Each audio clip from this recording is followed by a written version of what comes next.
It's Tuesday, August 19th. I'm your host, Sylvester Stallone. I'm going to bring on my co-host, great Jericho Green.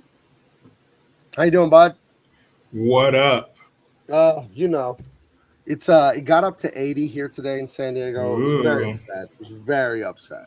poor thing. We're Surprised you dealing made with. it. You know what I had just like a half hour ago? From a Jewish deli, a homemade piece of apple pie that was monstrously good. I didn't even finish it. I don't eat the way I Dang. used to. That's why I'm so great looking and lost all that weight. But holy shit, it was good. And I've been looking for a piece of pie. I live in like the 7th largest city in America, San Diego. And I don't know if you know the reputation San Diego has. It's not a party city. Things No. close early. They're not late night clubs and bars. It doesn't really have. And I've been looking for a slice of pie for like 3 days. And I went out last night with my wife like at 8 o'clock, and there's like Denny's, and more. I'm like, nah.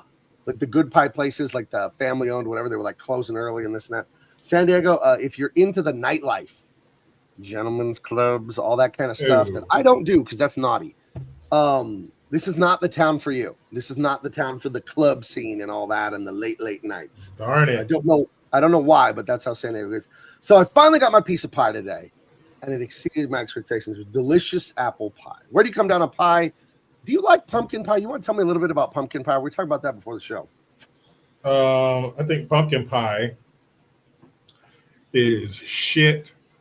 If a pie had to be sacrificed and never made again, I would nominate pumpkin pie. Really? It's not like, oh my God, it tastes disgusting or a textural thing. There's nothing special about it. No.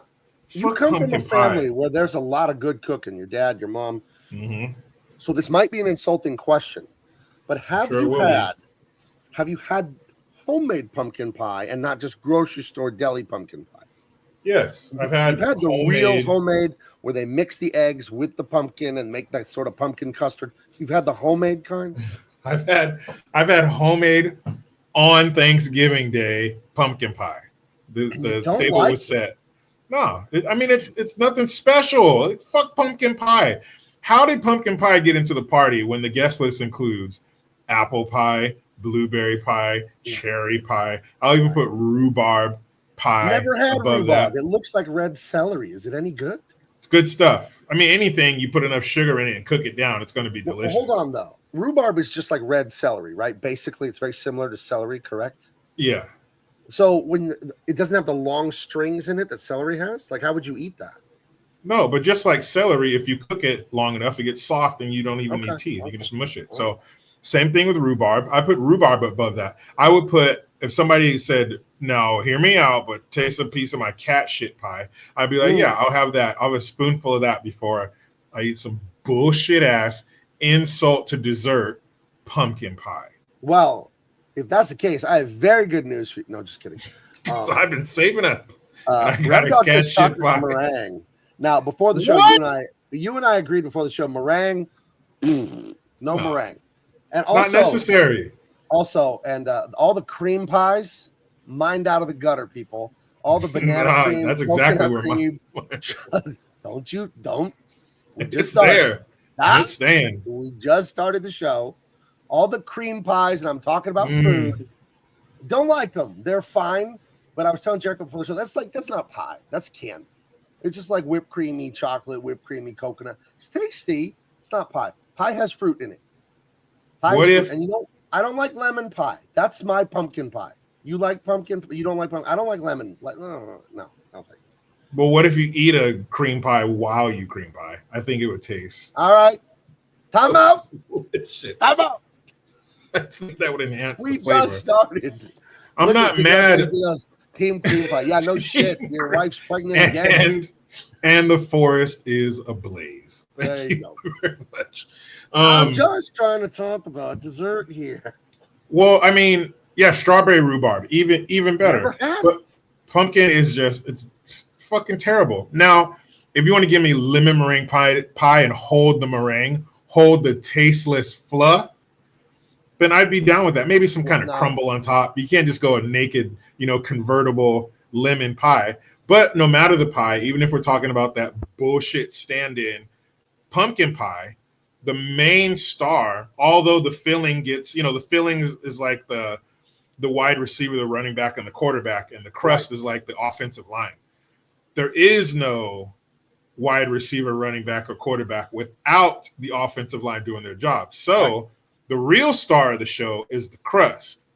Because if the crust is bad, it doesn't matter what you put in it. If that crust is on point, if it's flaky and buttery and leaves a little bit of that butter on your lips, almost like when you eat an oxtail soup, it leaves that collagen. Your mouth is coated in the collagen. Yeah, I mean, come on, man. You could put a work boot in some good crust, and I'll take a bite. Okay. Now in Canada, they have a sugar pie. I think that's what he's referring to here. Think about sugar cream pie. If you take a pecan pie, that's how I pronounce it. Pecan, not pecan or anything. Pecan. Almonds.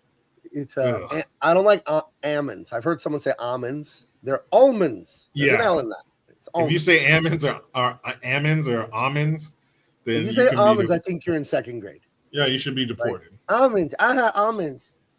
Sugar pie is a pecan pie sans the pecan. So if you just had that sugar goo that's under the pecans, that's what a sugar pie is. Ooh, I want that to be my stage name. Sugar cream pie. That's your old name. Sugar goo. Sugar goo. Girl, give me some of that sugar goo. Huh? Goodness. She knows what you're talking about. And then you pour heavy cream on it. So you don't pour whipped cream. You take the whipped cream before it's whipped cream, and you just pour it. I have this at a Canadian's house. Wait a minute. You mean to tell me you take that pie and then you open a carton of heavy cream and pour it over the pie? Yes. I did this at a Canadian's house, and they told me that's how it's done.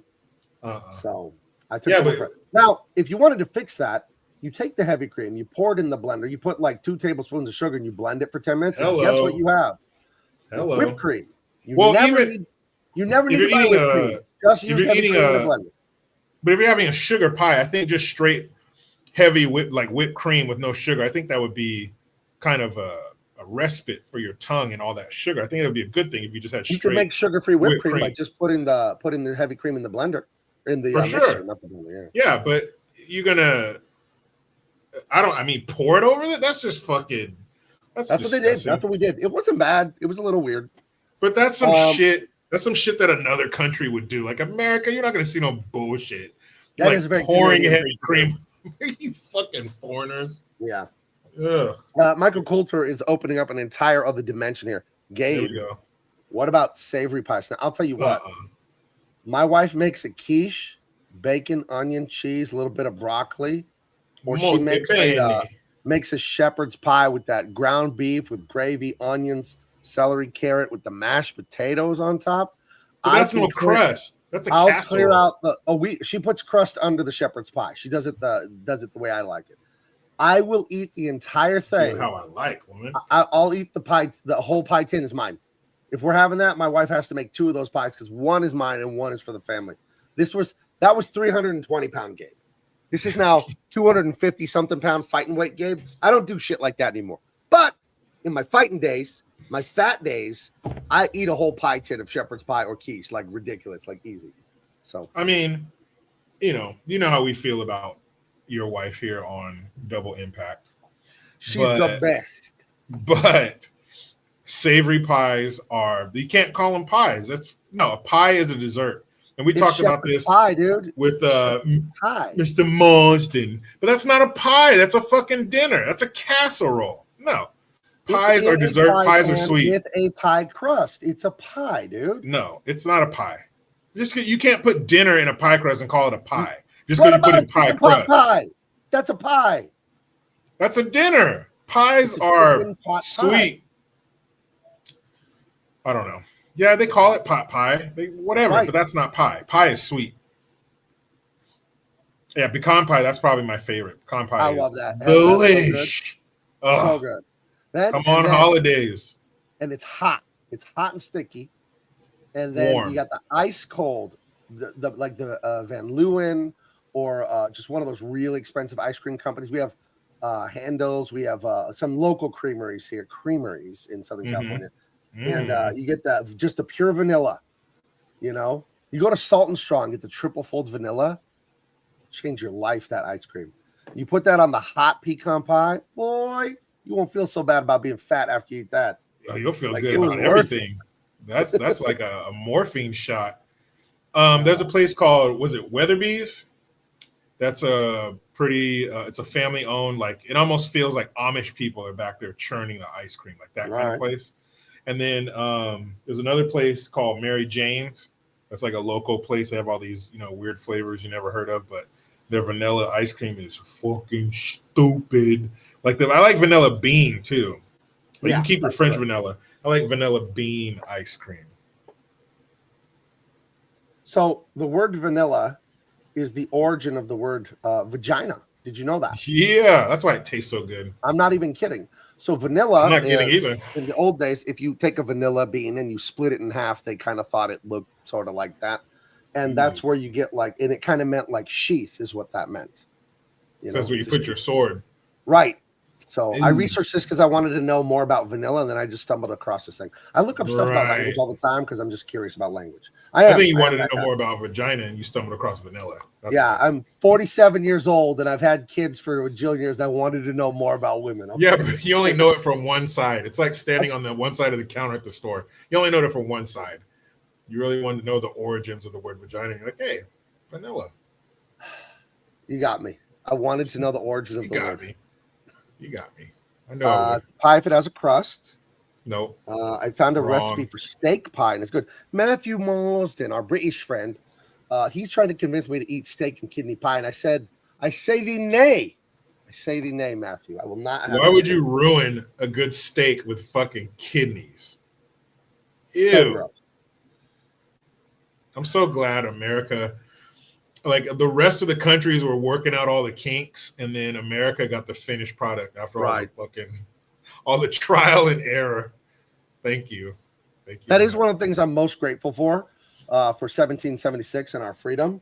If we had lost that, I mean, think about what was at stake, dude.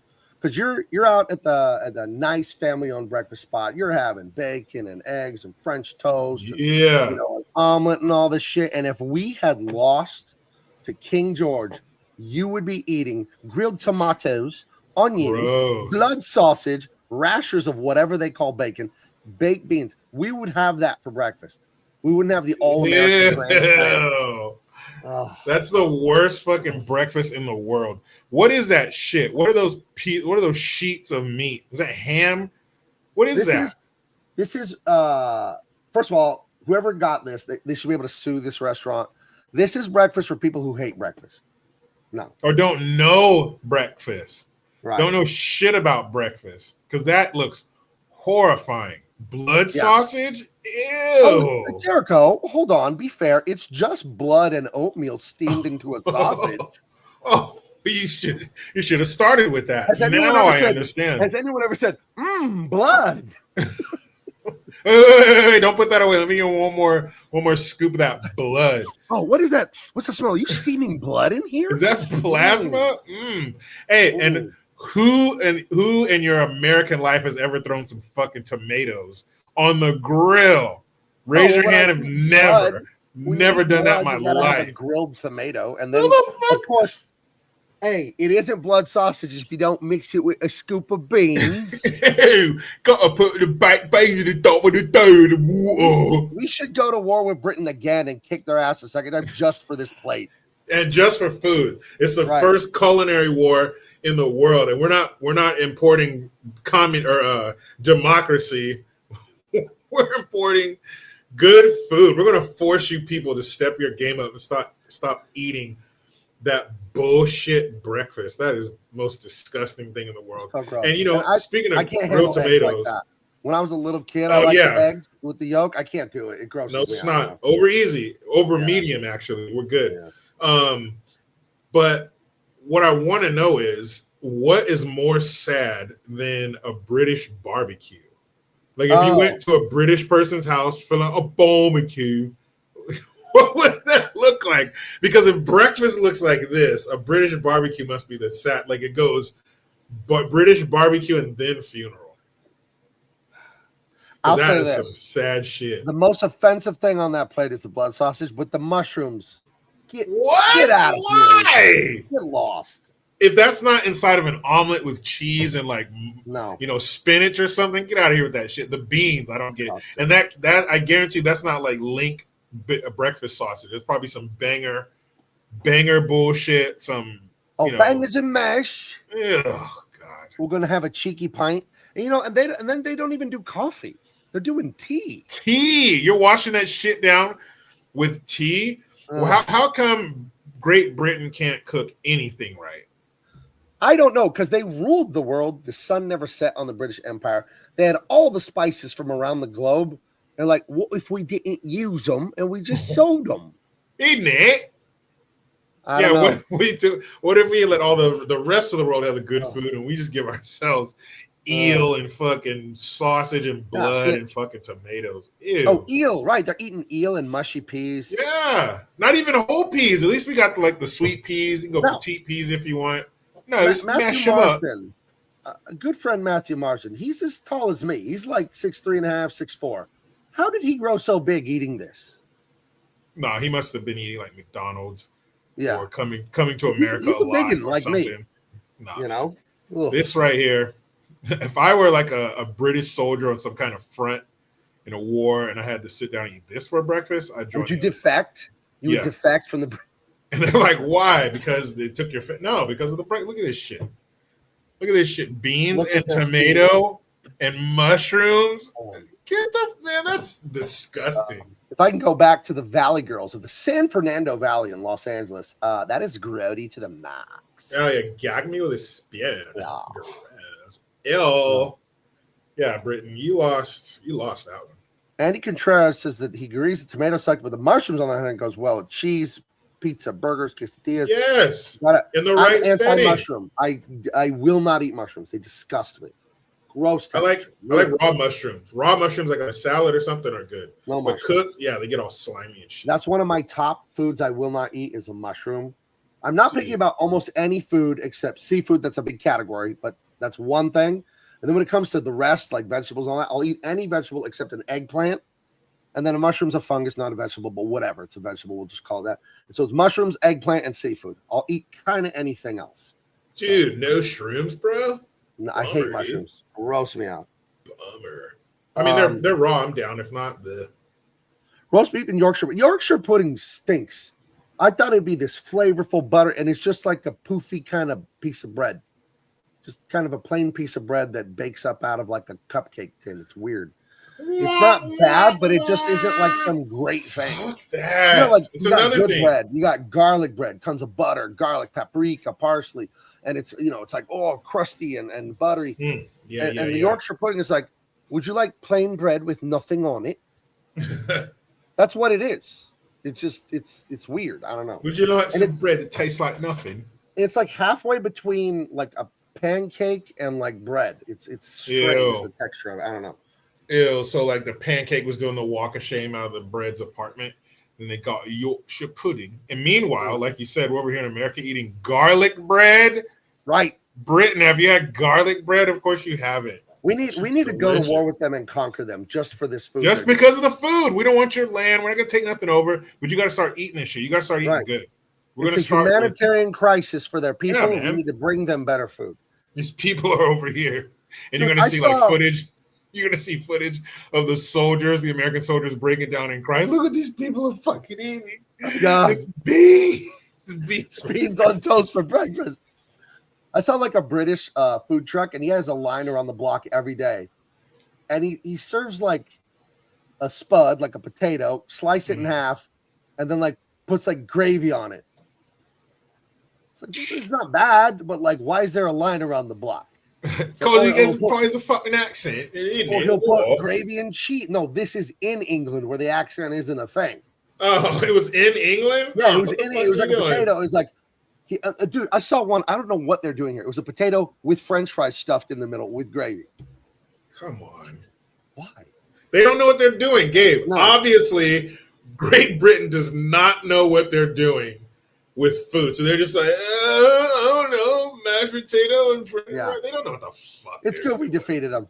Let's go. We defeat them. And you'll see when we come and liberate their London, you'll see the people standing on the side waving American flags, kissing the American soldiers. Waving and American we're just handing out while eating like a slice, like a New York slice. Yeah, we're handing out slices of pizza. Fuck, hey, get a slice over here. We're airdropping burgers.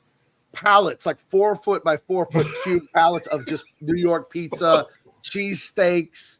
Just things that make sense. Thank you, America, for the pizza. Little British kids with sauce on their mouths and shit, and they're terrible. Just thank you, sir. Well, see, Andy's trying to say I used to make fun of Brits for eating beans on toast records, but forgetting I eat beans on tortillas.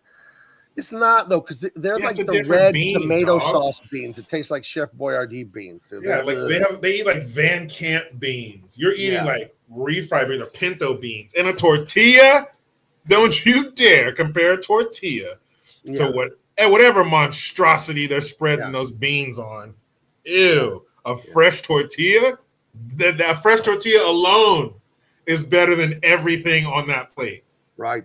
Just one fresh tortilla is better than everything on that damn Brit plate. A hot off the comal flour tortilla drowning in butter. You don't need much else. Or that shit on that plate. Which one would you rather have for breakfast? What about this?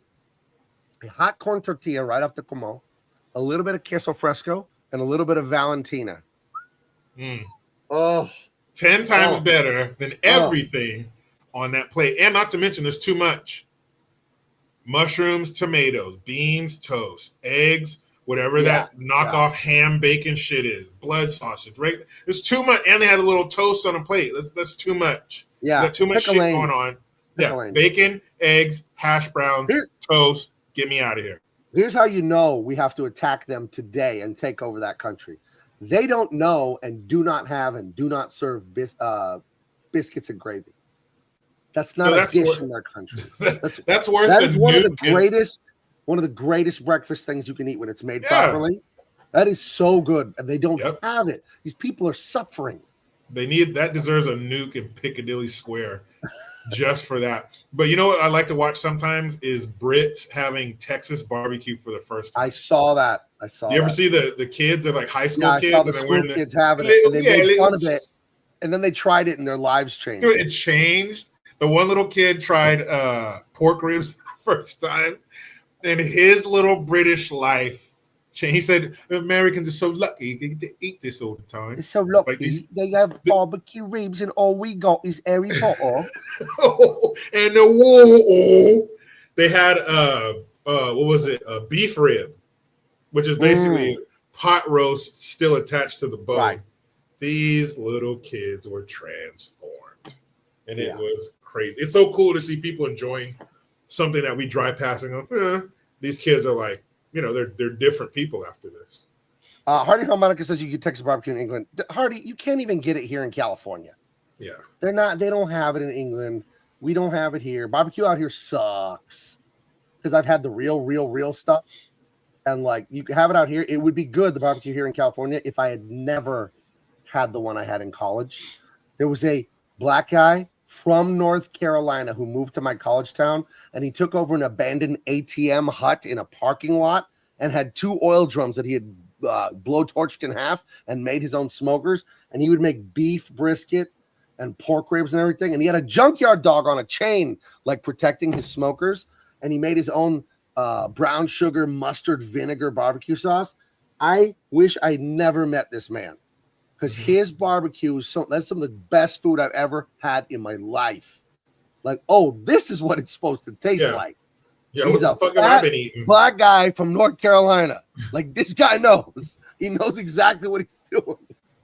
Jeez. It's so good. But even the best, air quotes, barbecue joint in California is light years in front of whatever they have in Great Britain. And I don't care what kind of transplant you have. It's just when you're not even close to the source, when you're at the source, you're talking centuries in some cases of, if Archie Manning can turn out 2 Super Bowl winning quarterbacks, and there's something that has to be said for nature. And so that has to be, that skill, that ability has to be passed down through your DNA, and it's just the surroundings. It's just in you. You can't recreate that anywhere else. And I'm sure these guys got close because you can tell these little British kids, like, it fucked them up. Like, they don't know, they hadn't had food until this day. Let's see the British kids have some American style barbecue, a thing they do not have in their country. Nope. What does that look like to you? Mud. For your first ever bite of Texas barbecue, I think we should try some burnt ends. Watch this kid. Oh my god, that just melted in my mouth. Yeah. I can't even explain. It's absolutely sublime. That's really good. So it doesn't taste like mud? No. This little kid. Wow. Can't even describe it. Perfect. That is so good. It is like steak but smoky. My eyes are watering. I've not eaten all day, and it's probably the best thing I've ever eaten. What age can you legally move to America? Kid wants to move to America. So the kid was having an emotional reaction to that food. That's crazy. Like, and that reminds me, a few years back, I watched this show where they took these guys from a tribe in Africa, and these guys lived in the bush. They hunted every day for their food, minimal technology, and very much living in the old ways. So they brought these guys to America for Thanksgiving weekend in Orange County with this upper middle class family. So they had some money. So they go grocery shopping. And first of all, these guys were blown away that we have these huge buildings solely dedicated to food. They were overwhelmed because, a grocery store, yeah, we know it's big. There's a lot. There's 50 versions of, you can't just buy one peanut butter. No, there's 90 peanut butters. Some have the jelly in it. Some are 70% less sodium. Some, there's just so much stuff. Some are crunchy and chunky, and some are creamy for the poor, mentally disabled people. Yeah. And what they didn't really like were things in containers that weren't fresh, jars, cans. They're like, you can eat it, because everything they had was fresh, although it was disgusting. It was fresh. So they take these guys home. Fresh warthog anus. You haven't tried it, But I think I'd rather have canned fucking vegetables over that. I'd rather have some Del Monte than your fucking smoked boar ass sausage. What? So not only the food, but these guys are enjoying the modern amenities of this upper middle class family, the huge TV and the chair. And these guys are falling asleep in it, and the couch, and they have their own room, and the cars are so big, and all these buttons. They're just reacting to everything. But the star of the show is Thanksgiving. So these guys, they're with the guys, watching football and stuff, drinking beer. They kind of had them doing that. And the ladies were mostly in the kitchen doing their thing. So when they come in the dining room, they got this shit looks like it belongs in like a Martha Stewart magazine. The table's long. You have all the food. The turkey's in the middle. He's going to cut the bird. They say grace. And the guys are they're just overwhelmed by all the food and the smells. Man, they start handing plates and shit. One guy, I shit you not, he had a biscuit in between every finger. He had like 5 biscuits. And to watch these dudes go to town on this food, and what is this mac and cheese? Man, they were just, that's how you wish it was for you for Thanksgiving. Right. To watch these guys not only enjoy it, but just appreciate the abundance. And then they hit them with round 2 Thanksgiving, which comes that night, where you take everything out of the fridge and lay it all out on the counter. Now you're going to make a turkey sandwich, probably reheat some of that mac and cheese. But these guys were just, they were stuffed. They're full as an Alabama tick. And to watch those guys enjoy all that great American food was awesome. That is awesome, man. We are so lucky. We are the luckiest people in history. Let me share my screen. We do, but we don't get everything right in America. We don't. We're almost perfect. We are the best. But the fact that there is tomato juice with clam in it, who is this for? Who is the dirty little bastard that likes clam juice?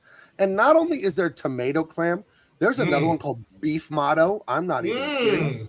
And I saw a small glass jar at my grocery store of just clam juice. There was no tomato. At least this is cut with tomato. Well, clam juice is great with cooking. Like if you have a seafood dish like an Alfredo or I'm sorry, what's the word I'm looking for? Like you're doing scampi or something like that, and you want to enhance that kind of. Well, you wouldn't, but if you have a fish dish, clam juice is good for that. I don't know about taking a fucking shot of it. Gross. But I think Clamato, I think there was a clam factory next to a tomato factory, tomato juice factory. They're backing up, talking, all right, see you later. They bump into each other. His clam juice gets in the other guy's tomato juice.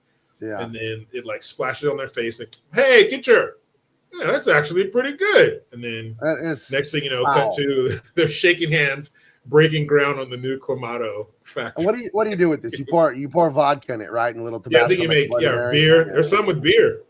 The little Oaxacas that work in the fields and shit. Budweiser made it. They're micheladas.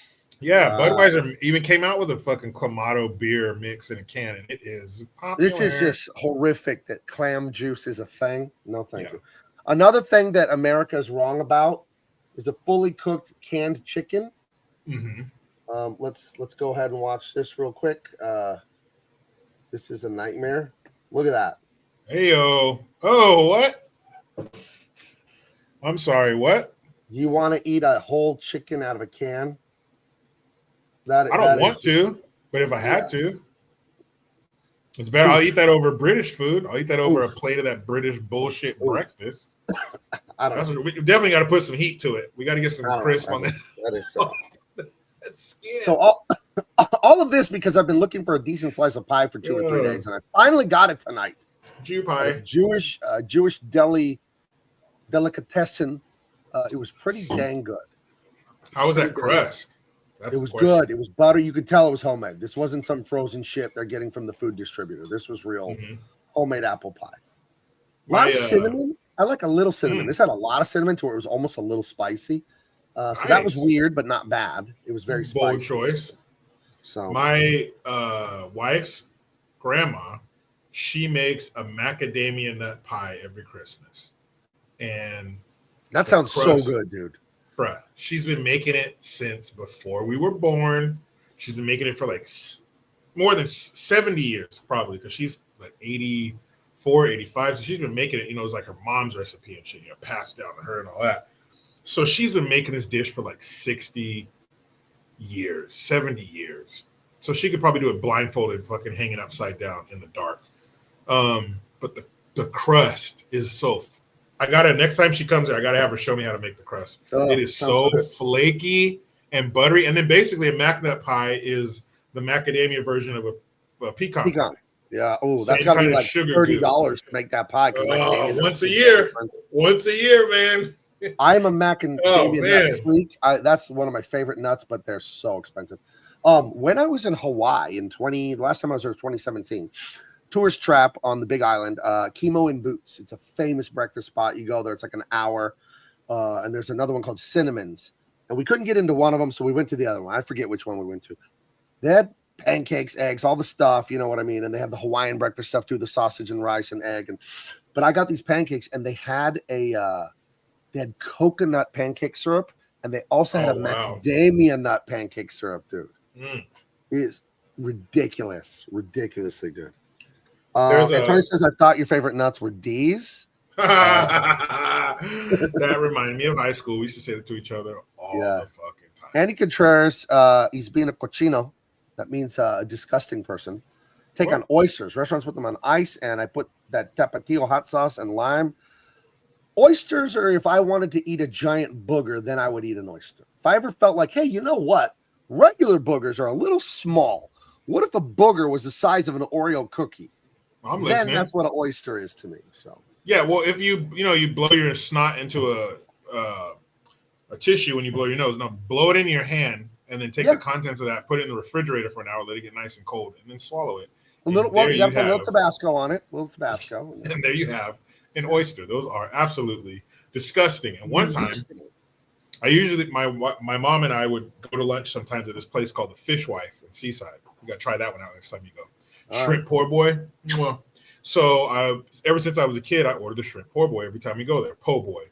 And this time I was like, oh, they got an oyster po' boy. Let me try that one. Shrimp po' boy, good. Oyster has to be equally good, right? So I order it and I, fucking put a little mayo whenever and I close it. I take a bite. and it was like I bit into a water balloon for like the only water was only in it for like 5 seconds, so it wasn't really big. So then all this like oyster fucking ocean juice. I was like, ew, what the fuck? I was so pissed. I mean, it wouldn't have been so bad if they took the damn juice out of it. Man, I was so pissed off. Don't do an oyster po' boy, everybody. That shit I just steer clear of seafood. Just steer clear. You know? Well, hold on. I got a Hawaii one real quick. So there's a breakfast place. I can't remember the name of it. It's right off the main strip on Kona, the Big Island, and they have mac nut pancakes. Forget about it. Then we went up to Hilo. It's about 2 hours from the downtown area, up in the mountains, the rainforest and all that. Pulled over, saw this ice cream place. We walk into it. It had a screen door like on your house going into it. So we know this was going to be good. Some old hippie ladies, she's probably dead by now. If not, she's fucking bedridden. But she was old as hell, and all the ice creams are homemade. And my wife got it was a ginger ice cream. Ooh. On. So we went back there like 10 years later after our kids were born. Couldn't find it, man. Couldn't find it, but it was like you were like George Bailey in It's a Wonderful Life. It's like it was right here. It was right there. Suzu's pedals. I kept turning the locals around. Where is it? Come on, Bert. Don't you know me, Bert? Don't you know me? Where is it? Man, I watched people reacting to that movie for the first time when they watched it, and I got choked up when it got to the end. The greatest movie of all time. I love that movie. It's my favorite movie of all time. When he came back and saw the outpouring of support from everybody in that town, oh man. Right. Uncle Billy? Right. If I could have got my fucking hands on Uncle Billy, you son of a bitch. And his stupid pet crow. I was so pissed at Uncle Billy. But man, if you've never seen It's a Wonderful Life, and I used to hate that movie when I was a kid. My mom would make me watch it when I was a kid, and I never liked it. Right. But watching it as an adult, having kids, man, that movie. You know what really chokes you up? All those people come in, they give his family money, they save him from jail, save the business, saves the town, all the building and loan and all that. And then you see that Mark Twain book from Clarence, The Guardian Angel. Mm-hmm. And when you're already misty from how beautiful this movie is and the family and the love and the kids and the wife, she's here. That's the wife. That's the day one wife that would do anything for you. And all the people in town love you and your life matters. That is such a life affirming movie that your life matters. You matter and you're worth it. And then he opens the book from Clarence the Angel and says, no man is a failure who has friends. Oh, dude. So good. It's so good. The movie's amazing. And the other thing is he didn't expect it. Right. He had no idea that he impacted all those people that way. Right. And that it meant so much to them and that they would do. The lady was like, we went door to door. People were emptying their pockets. They couldn't wait to help you out because of all the great things he did for them, man. What a great fucking If you haven't seen that movie. Man, It's a Wonderful Life. Guy runs into a big problem, wishes that he was never born. A guardian angel comes to Earth and says, okay, you were never born. And then reality has changed. And he goes through his hometown that he grew up in, and everything is screwed up. And he finds out all the good things he did affected hundreds, thousands of people. Even a war hero brother of his saved a ship like a Navy frigate or something. And those people didn't survive in the alternate reality. And he learns that he had meaning, that he had, and just like not to be upset about the thing that went bad. What about all the things that went right? It's such a beautiful message in that movie. It's the old attitude of gratitude, And the old man who ran the pharmacy. Oh, that's so sad. Dude. I know you got the letter about your son. I know you were upset. Oh, it makes you want to cry. That scene. Dude. He was all Don't hit my pissed off sore at ear. him. It's. And he was like, "Oh, George, I'm so sorry. I'm so sorry," because he realized what he saved him from. Right. And that's what turned that scene around. Had that not happened, that guy just would have been an old, mean piece of shit. I love in the alternate reality the tough guy that runs the bar, Vix. Now, I tell you two to get out of my bar right now. See? Yeah, see, yeah. Even though we're not New York City, I'm gonna sound like it. See. Great movie, beginning to end. Their love story in the beginning. He's like, you know what? I'll throw a lasso around and pull the moon down. How do you like that? What is it you want, George? George right Bailey, now. you give me my bathrobe this minute. He's like, wow, it isn't every day that a man finds himself in this situation. Yeah. So I can sell tickets. Buffalo girl. And he had would the you come most out? player line ever when he's talking to Yeah. her. He said, if it wasn't me talking, I'd say you were the prettiest girl in town. Dude, that shit was That's cold. slick, dude. That is was slick. cold. That is nice. Oh, such a good George movie. And Bailey. that's the Hollywood we should still have. That was Frank Capra's All-American, you know, Eurocentric, Christian, like all of the Protestant values this country was built on. And take a look at Hollywood now. Oof. Oof. Usual petals. And that damn banister came off, that piece came off, and he kissed it. He kissed it, put that shit back, man. The way he reunited with Mary. Yeah. I mean, just the way he was kissing her, like she was like, George, what the fuck? Like, damn. Yeah. I love when she's on the phone with the mom doesn't want her to date George Bailey. She wants her to marry the plastics guy, remember, and all that. Yeah. And the other guys are gonna be richer. He's like, what are you doing down there? He's making violent love to me, mother. Oh. Because the nosy mom is always trying to interfere. Dude. That's hilarious, dude. And when he snapped, dude, he was all pissed off and he snapped at the kids and stuff, man. He was, you know. Oh, that was I don't know why we have all these darn kids anyway. Like, dude, but as a father, you feel that. We've all had that moment, you know, maybe more than once, where the pressures of life are down on you and you fucking every guy's like, on you.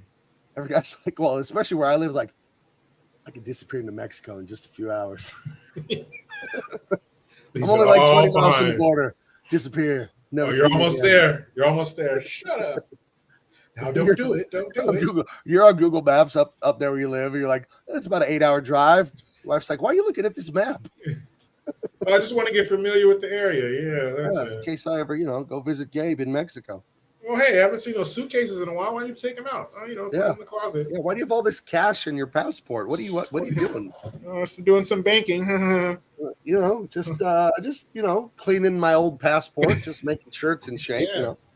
Making sure it's still valid. Yeah, supposed to just take them out and look at them once in a while. Every few years. Speaking of Hollywood garbage, guys, Empyrean Earth Illuminated is currently crowdfunding, and the people who have read it, including Jericho Green, love this thing. This is the best entertainment.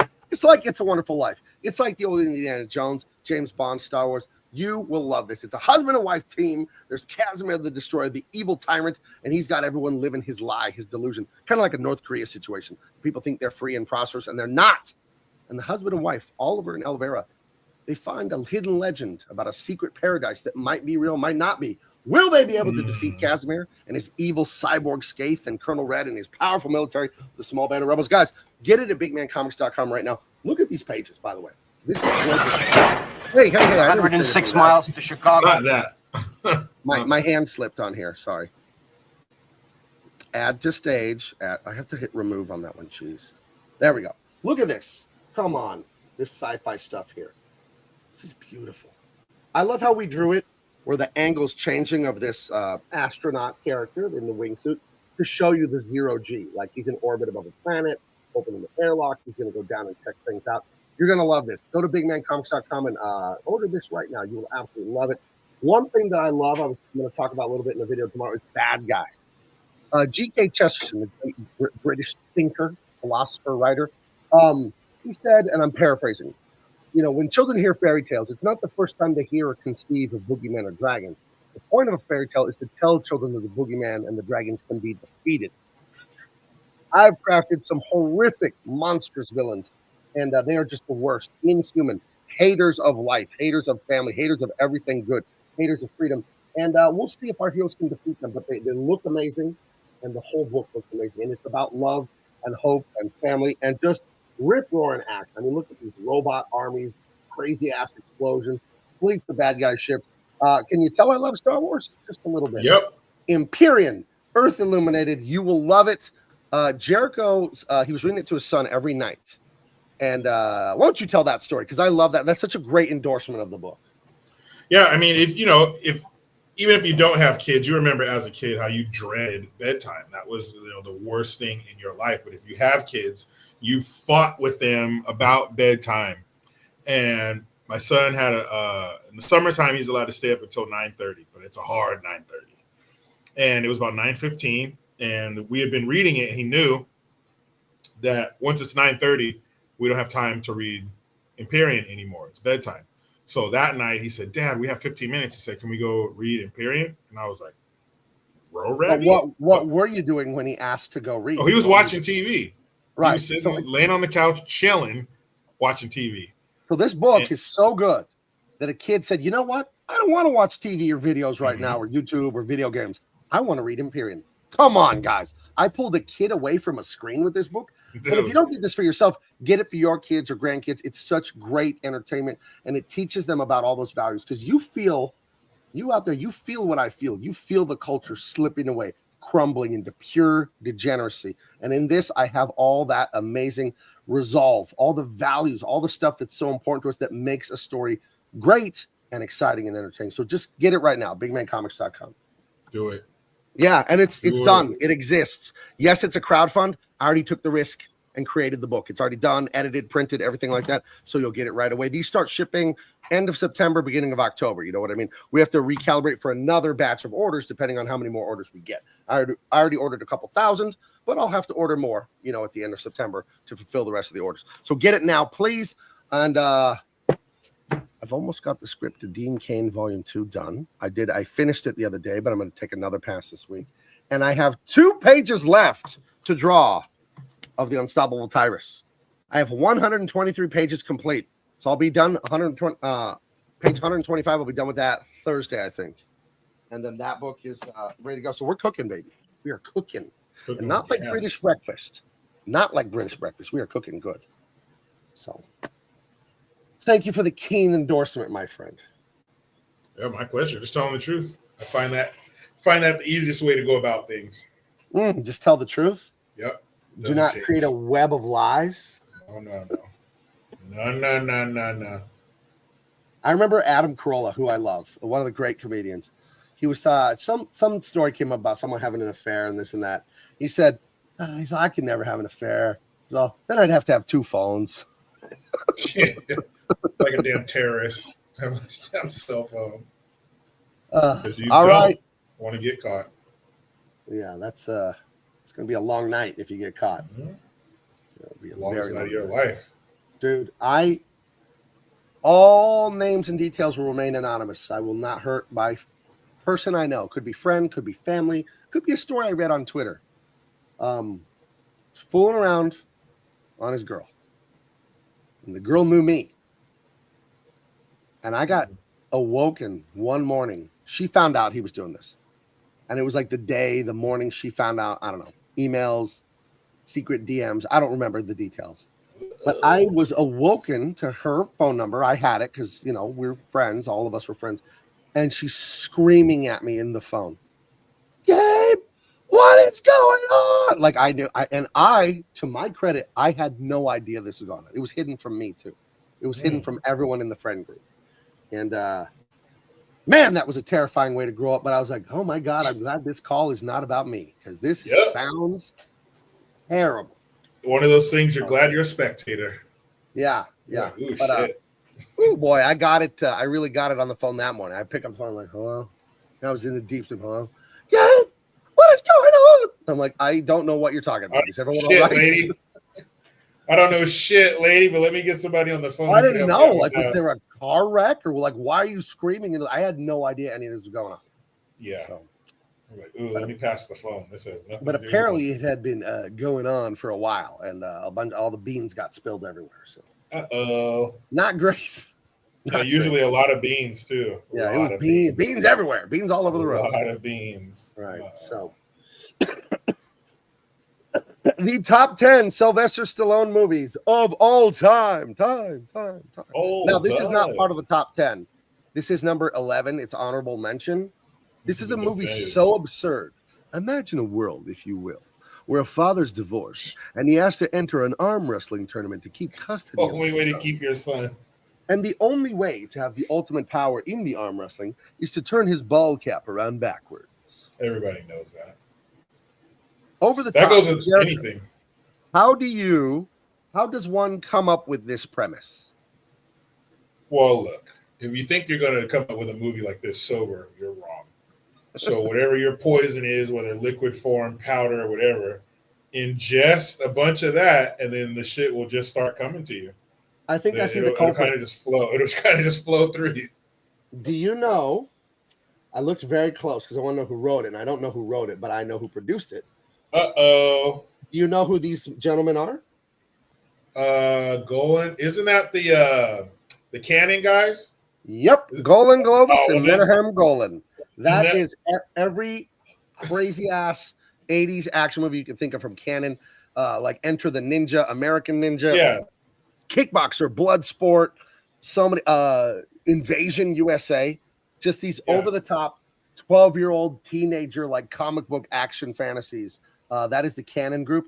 And I think currently on Tubi, which is free, today's show brought to you by Tubi. On Tubi, I think I read online there's 90 Canon movies on Tubi right now that you can watch. And they just get progressively worse as you go down the list. Well, once you see or once you hear that it's a Canon film, then all your questions are answered. There are no more questions. Because as you go through the movie, you're like, what the, who the, why the? Just remember it's a Canon film and you're like, oh, I get it. Or maybe I don't get it, but I know why. Because I made the mistake of it's not always good to go down memory lane. It feels good. Oh, yeah, I remember those. It's not always good. And I'm gonna tell Are you saying why. you can't go back home again, Jericho? Nope, you can't put the toothpaste back in the tube sometimes. So I was on Amazon Prime and I'm flipping through and I see Revenge of the Ninja, like you just mentioned, Canon film, 1983, Sho Kosugi. He's a very nice guy. Are you doing nothing? And then the ninjas come, do a bunch of shit. He moves to America. They follow him. When I was a kid, I loved Revenge of the Ninja, especially the bad ninja he fights at the end with the shiny metal mask on his face, and then all that shit. I was like, oh man, I love it. The little kid who's like my age at the time, too, whooping these older kids' ass doing his march. I told you, don't fight in America, right? Right. I turned that shit on the other day, and I couldn't make it 10 minutes. That movie is fucking horrible. I think you can watch all these Canon movies. A few of them I want to watch. Bloodsport, Kickboxer, Invasion USA. But something like Revenge of the Ninja, you could watch it if you watched it with me or someone else, and then we made fun of it the whole time. Then you could watch. Gabe, I understand what you're saying. We've done that many times. But this is like running up a hill, up a sand dune. Trying to ice skate uphill? 2 steps forward. You're falling back 1.5. Every time you try, something so ridiculous and stupid happens. You're like, I can't do it. I couldn't make it 10 minutes. And I love this movie as a kid. It's been years and years since I've seen it. I figured there was something salvageable. I knew, it's a Canon film. Right. You're not going to get any Schindler's List level performances. But if I had to sum that my movie experience up in 3 words, it would be I. That's what I love that shit was tough. Rest in peace, the great Norm Macdonald. We lost him a few years ago. One of the greatest comedians of all time. And he had a quote about this movie, Jericho. It combines the emotional drama of a custody battle with arm wrestling. Yeah. Nailed it. So I love Sylvester Stallone. I think his oeuvre, his catalog of movies is great. And I love Over the Top for its badness. I watched it once. It's a little hard to watch. It's not that thrilling, but it's the absurdity. I can't look away. Like this guy is arm wrestling to get custody of his son. It's so absurd. If you don't win, we're going to take your child. That's that. Okay. Think about what you think about says. And I say here. I say yes to this request. Can we please review Revenge of the Ninja? I think we have to review it now because you texted me in the middle of the day with zero context. You just said, I'm watching the worst movie I've ever seen. And you didn't even tell me what it was. You just had to share your pain with me. No, it wasn't Revenge of the Ninja. But you didn't tell me that this afternoon. No, it was just because I couldn't. I was too emotional at the time. I couldn't get the words out. I couldn't type the words. But the worst movie, not only that I've seen, the worst movie ever made, and I've even seen all the movies ever made. I'm gonna say this. It's a brand new movie on Amazon. It's called War of the Worlds, starring Ice Cube. Now, this was filmed during lockdown. the lockdowns, and you can tell. And wow, I call him, after watching this movie or in this movie, I'm gonna call him Nice Cube, because he's like, he has gray hair, a beard, he's wearing like a cardigan sweater, he looks like Mr. Rogers, and he's like, I can't even get into it. It's the worst. I've seen a synopsis of it, and it's like the whole movie is Zoom meetings, and it's the War of the Worlds. How dare you? The 1953 or 57 War of the Worlds movie is a masterpiece. I love that movie. I saw that so many times when I was a kid.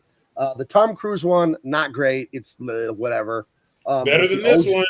The OG one is great. The book is amazing. Come on, H.G. Wells, The Time Machine, War of the Worlds, one of the great writers.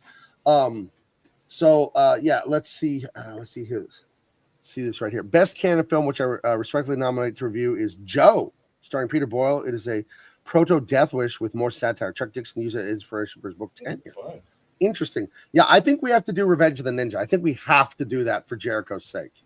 I mean, it's ooh. Well, what we're gonna do, our next list. Jericho and I were texting back and forth today. Our next list could be next week, the week after, whatever. Is the worst movies, and not the kind we like, but the kind that are actually like you can't watch them. They're so bad. Because there's the kind that's it's so bad it's good, like Stone Cold and No Holds Barred. I love watching those. They're terrible movies, but they're fun to watch because they're dumb. But they're dumb in the fun way. But like movies like Junior, Arnold Schwarzenegger having a baby, like I can't watch that. I saw it in 1994. I tried to watch it last year and I turned it off after 20 minutes. I'm trying to watch it because I want to review it and I can't. It's so bad, you know. So Over the Top, we salute you. You shouldn't exist. So there you go. And coming in at number 10. Oh, go ahead. No, this movie Over the Top is Oscar worthy compared to War of the Worlds. Just so you know. Wow. Coming in at number 8, Bullet to the Head. Now, there are 2 movies on our top 10 list here that I have not seen, but I let Jericho put them in.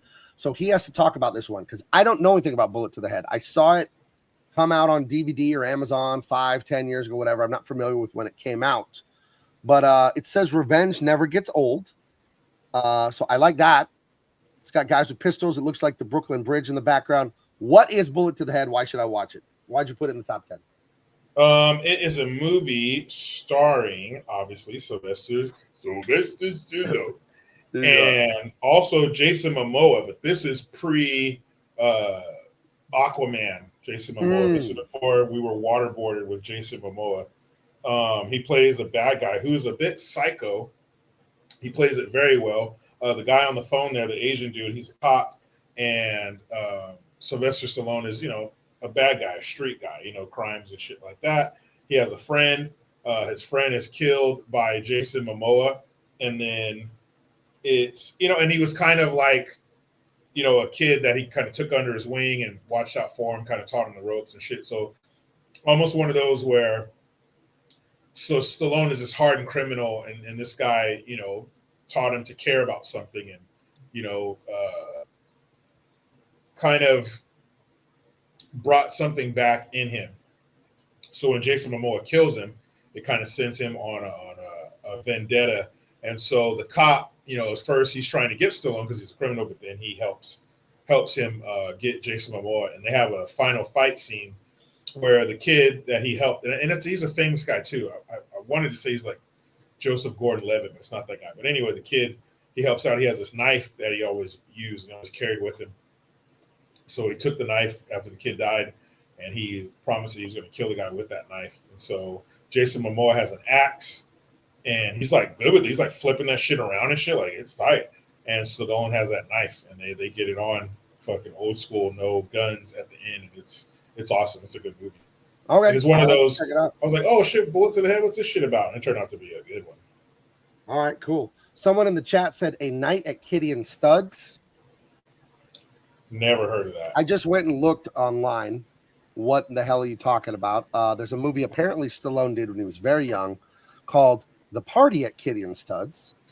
And it is it's a very naughty movie. Sounds like it. The Internet Movie Database says Kitty and Stud are lovers who enjoy a robust sex life. Whoa, I can't read the rest of that. Never mind. Okay. All righty.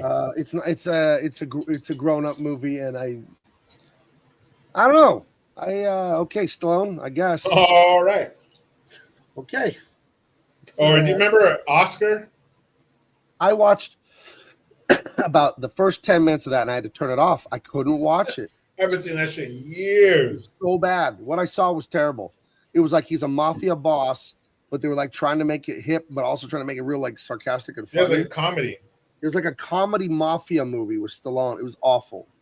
You know the Don't worst forget. movie Stallone ever did? Stop or My Mom Will Shoot. Starring Estelle Getty, and him. Yeah. Oh, Sophia so bad.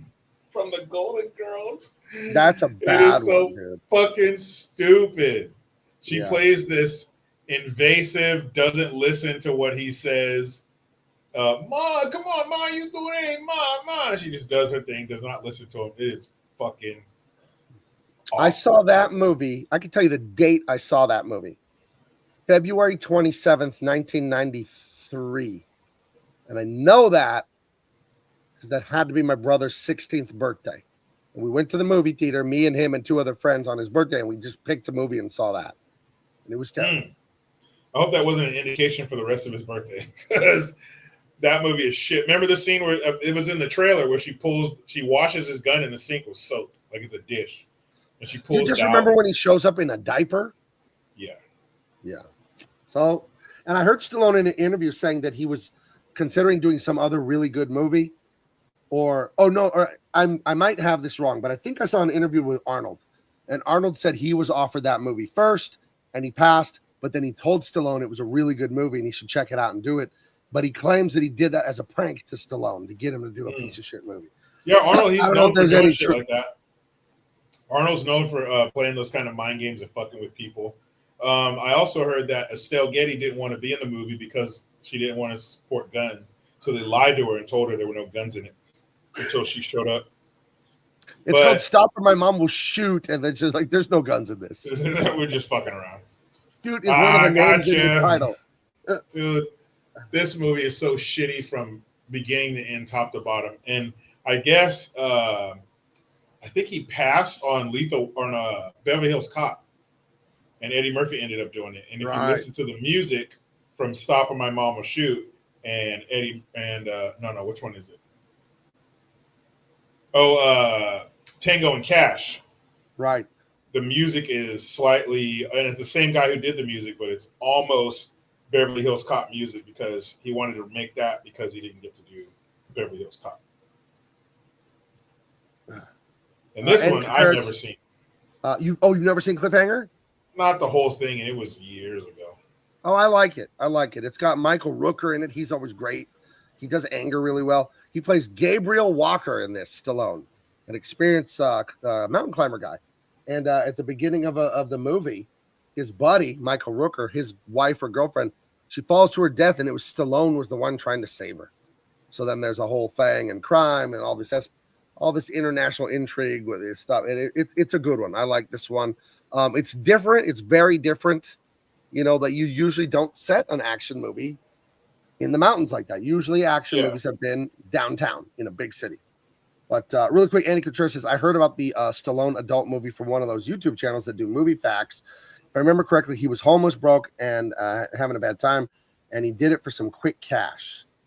Listen,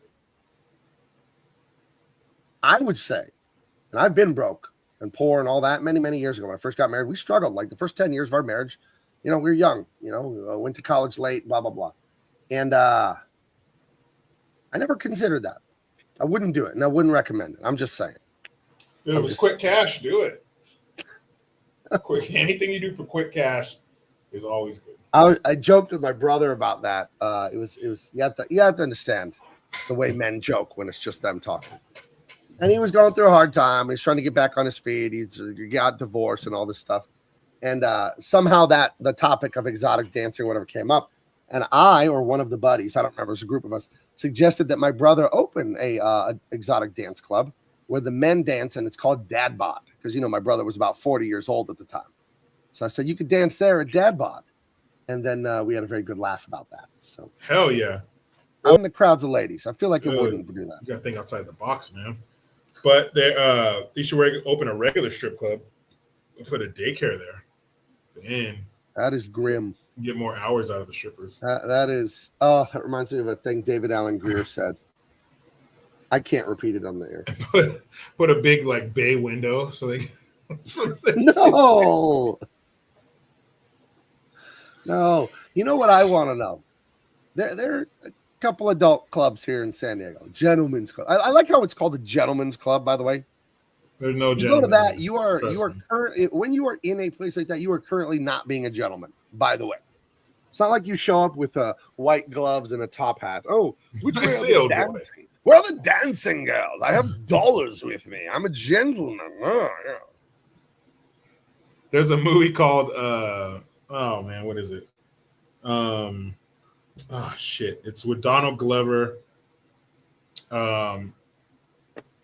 Mystery Team. That's what it's called.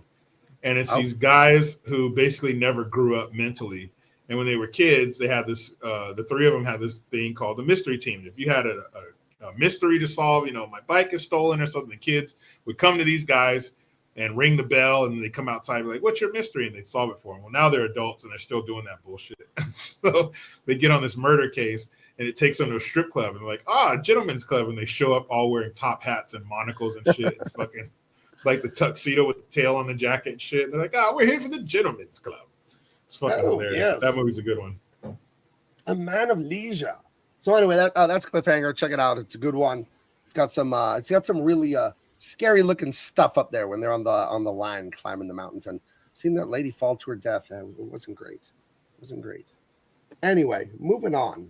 Now, this is a movie that's been made a few times. I think going back to the 50s or the 60s, right? Yeah. Something like that. So, I want to say I haven't seen it. Michael Caine. I haven't seen Get Carter. So Get Carter and then Bullet to That. Those are the two I ain't seen on this list. Yeah, 71. Tell me about yeah. this one. Michael Caine. Yeah, Michael Caine was in the original one in 1971. But anyway, Sylvester Stallone, he's a mobster, and he comes back home, and I think his brother died in a car accident and stuff, but then turns out not to be an accident, so he starts kind of climbing the ladder, finding out who did what to his brother. And I think, memory serves correct, there's a girl or something, like his niece or something, he protects along the way. But he's like, you know, his reputation precedes him, you know, and he's just like that, you know. And this is what, 25 years ago. So Stallone was what, 60? How old was Stallone? How old is he now? Well, he's about 75 now, or 77. Yeah, so he's like 50, late 40s, 50. So, you know, he still has some youth to him. And man, he's kicking names and taking ass in this movie. Like I said, his reputation precedes him. So people always like, oh, hey, Carter. No, man, I don't know anything. And he's like roughing dudes up and shit. It's awesome. Well, if they killed his brother, then I need him in this movie to say the classic noir movie line. You dirty rat! You killed my brother. You dirty rat! No, dude, it's fucking. You dirty rat! You killed my brother. See, they never take me alive, Cabba. So I'll have to check out Get Carter. It's a good one, man. The Expendables, man. I remember when I heard about this. This movie's like a meta movie because this movie is a 2000s movie, right? Like 2008, 9, 10, something like that. The first one. I saw Expendables 4 like 3 years ago when it came out. Horrible movie, dude. Really, just but anything awful. Part 4. I mean, you know, just horrific. It's not gonna be good anymore. The first two Expendables I really like. The third one's okay. The fourth one not great. I love that Van Damme was in Expendables 2 or 3, and he played a French villain whose name was Villain. I am the villain. Sweet. Yeah, nailed it. 2010. Is when it came out. Yeah, the first two I like. Van Damme, he played a great bad guy, and their fight scene was fucking awesome too. Yeah, the fight scene between him and Stallone was fucking when he great. Did that roundhouse kick and kicked the knife into that Thor's brother. Guy's chest. Yeah, who's Thor's brother? He's the other Hemsworth kid, and he kicked the knife into his heart. That was awesome. When Van Damme Liam, I think is his name, Liam Hemsworth. Whatever. He's the other one. He's not Thor. He's Thor Jr. Yeah, that was fucked up. Yeah, but the first one, man, the fight scene at the end, because they all kind of have their fight scene. You know, of course, Stallone takes on Stone Cold, Jackie Chan. That was almost racist. Jet Li, Dude, he has a scene where he fucks this dude up and breaks his neck with a kick. Dude, it's sick. The fight scenes of these are awesome. You got Mickey Rourke in there, and what a great idea it was. You know, we're looking at 15 years ago, but what a great idea it was to get a bunch of all the action stars, the biggest action stars together in a movie. Right. Great idea. Yeah. Him and Jason Statham are kind of like the two main guys. Statham's his right-hand man. The team are the guys except for Mickey Rourke, Bruce Willis, and Stone Cold. But man, what a great idea! Of course, part 4, but Yeah. the first Horrible 2, movie. great. Right. And Terry Crews went to my church a little bit when I was in high school for just a minute. He was an NFL player, sort of. He was like making it to training camp, this and that. And he was on the Raiders for a cup of coffee, I think. But I think he was on the Chargers for half a second too. So when he was down here on the Chargers for a minute when I was in high school or whatever, he went to my church a couple times. It was the Living Way Church in Rancho Bernardo. So Terry Crews, he was a menace in this movie, by the way. So it's Dolph Lundgren, like the alcoholic sniper or whatever he is. Like it's awesome. I love these movies. They take all the 80s and 90s stars, roll them all up in a big pile, and make just an over-the-top movie. I love when he launches his motorcycle off that ramp and attacks an airplane. Is that in part 1 or part 2? I don't even remember. But Stallone drives a motorcycle up a ramp, flies into the air 30, 40 feet, and then attacks an airplane. Ridiculous. And the Jet Li fights Dolph Lundgren. They don't get along, even though they're on the same team. Right. And they have a fight, and that shit is fucking good, man. Yeah. What a great. And his truck in that movie. I think it was a 64 Chevy. Oh, man. But it was totally customed out. Matte black, the rims lowered. Man, this truck was fucking bad. Can you pull that up? I'll find it real quick. The Expendables. Yeah, I'm sure they got to have a picture of that truck. Man. I'd love to have Oh, that. yeah. Here, it popped right up. Hold on. I Barney's Custom 55 Ford. Yeah, Ford? I thought it was a Chevy. Nope. Oh, yeah, I should have known. Gorge. Look at that shit, man. The rims. It was super fucking fast. You hear the engine. They had a chase scene in it. Dude, that shit was clean. Look at that. What is your dream car? You have to pick one, and it's the only car you can have for free. Budget is no issue, nothing. Like, what is the Jericho Green dream car? What is it? Do you know even, or is this too big of a question? It comes down to 2. I mean, well, we'll go. Pick one. Come on. Man. Pick one.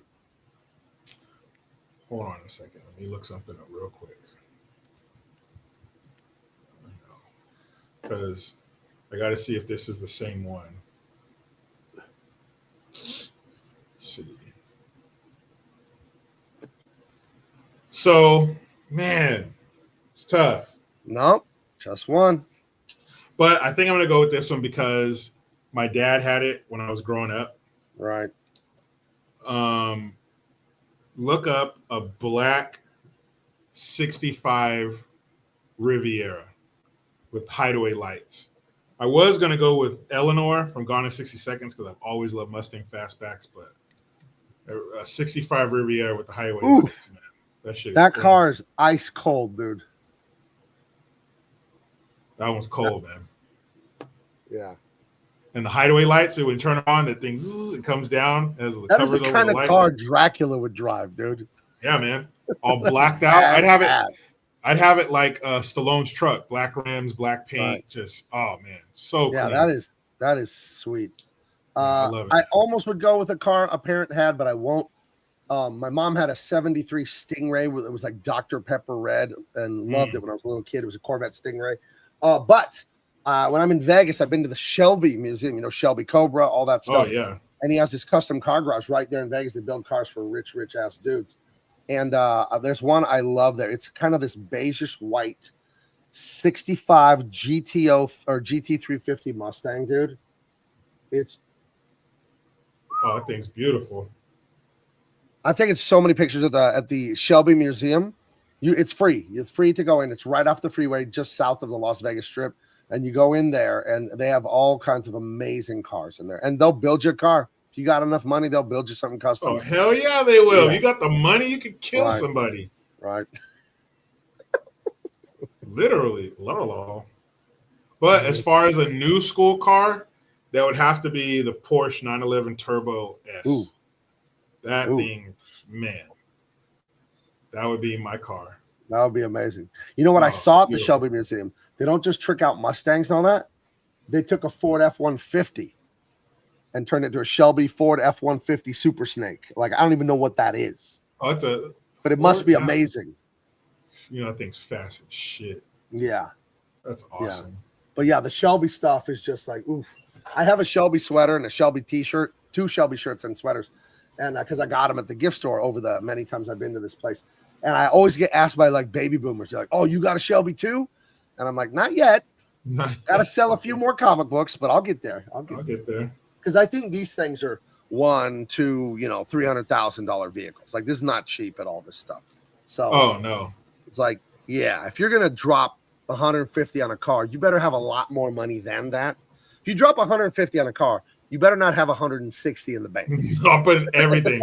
I'm pushing all my chips to the middle of the table, right. And I'm gonna have to live in this thing. Right, but yeah, I would love this. I love that cream white color and that like deep royal blue. Oh, it's so sexy. Beautiful. Or check out, look at Eleanor. That would be in the garage too, but definitely and I only need if it's brand new, I only need about 200,000 for the Porsche, so I'll save it. I'll save my pennies. Ooh. She bad. Yeah. And that's gonna cost you a pretty penny.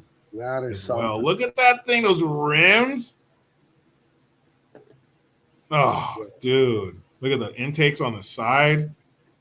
Hood scoop. Man, that thing is fucking clean. And of course, they destroy it in the movie. Oh. That thing is a work of art, man. Golly, that's cold. Oh. And all those cars, my whole fleet would be blacked out. Nothing looks cooler than a black car. I have a truck, as do you, a F-150. Mine's black. Yours is too, right? I mean, yep. Yeah. And it's nice. You're the big black truck on the highway, So that's golly. But if I had to do an upgrade, I would definitely. I wouldn't even do like the Ford Raptor. I'd want to do those. I like to look at those. I do like them, but I think if I was going to upgrade, like if Ford said pick whatever you want, it would definitely be probably an F-250, a little bigger, maybe a diesel, but like one of those Ranchos, like the ones that the fucking cartel bosses fucking drive, like all the bells and whistles, the leather. Oh man, those trucks have gotten so nice. Growing up, my dad's truck wasn't nothing like, even if you got a high-end truck, back in the day, it's nothing like they are. Now they're like fucking state-of-the-art living rooms in a fucking vehicle. Right. But man, we can't forget the in the chat, someone said, what about John? He has the Mustang 69, and he also had that SS that one time. I think I could find it here. Hold on. Oh, the Chevelle? Where is it? I know he had that, didn't he? Yeah, because the Chevelle, he got that after they fucked his Mustang. That was a loaner car from John Leguizamo. Yeah. Also, same car, but in red, was in Jack Reacher. Right. There's that sick ass chase scene of Tom Cruise in that fucking Chevelle. Oh man, that thing's clean. I wish, and the sound of that engine. I wonder what the equivalent to cars is for women. Is it shoes? Because women like whatever they put eyelashes on the headlights and they name their car. Women like name their car like a girly name or whatever. But like the way men love a good car, an amazing car. What is the equivalent for women? Complaining? Like, what do they love as much as we love cars?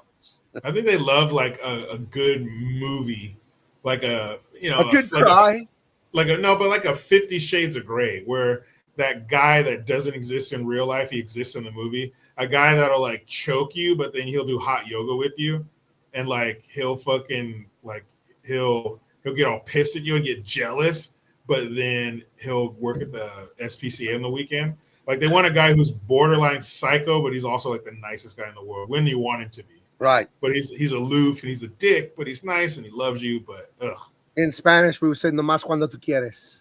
That is only when you want it. Yeah, exactly. Oh yeah. So yeah, a guy that doesn't exist, so they can turn off and on. Okay, I want him to be cool. I want him to be mean. I want him to like take control. But then I want him to be nice. That's the thing, guys out there. For all the men folk out there, here's a secret to women. And all the women are going to hear this in the audience, and they're going to deny it, but it's true. Women need tension. They need drama. And here's the thing about being married or in a serious relationship. You need to understand, man, you need to create tension with your woman. Now, there are two types of tension. There's positive emotional tension and there's negative emotional tension. If you do not create positive emotional tension, she will create negative emotional tension because she can't live without the roller coaster. So you got to be in charge of the tension, the teasing. Will he, won't he? Like, make it fun, make it all lighthearted like that, make it loving. But they want that. Believe me, they need it. And once you learn that as a guy, like, oh, okay, a lot of this makes sense now. So women be crazy. There's what they think they want, what they say they want, and what they actually want. I love when a man can just open up and cry. No, you don't. No, you don't. Liar. You big liar. They start crying like every week. Oh, I asked a bunch of chicks I used to work with at Trader Joe's. I said, what if you had the perfect guy? He's, 6 foot, whatever, tattoos, no tattoos, whatever the fuck he is. Nice guy. Not only his looks are excellent, but his personality, however you want him to be, that's what he is. And they're like, ooh, okay, ooh, this is good. What else? And I said, but he cries once a week, like sobbing, blubbering into his pillow once a week. And like automatically he gets all stressed out about work or money and just cries it out. They were like, no, instantly, like, nope, nope. Because they say that they want that, but they want it, like you said, when they want it. They want him to cry and be sensitive when they want him to. You don't want some guy that's going to cry as much as you do. You don't want that bullshit. It's a turnoff. It'll dry it up. They don't want it, period, because they're expecting you to lead the way.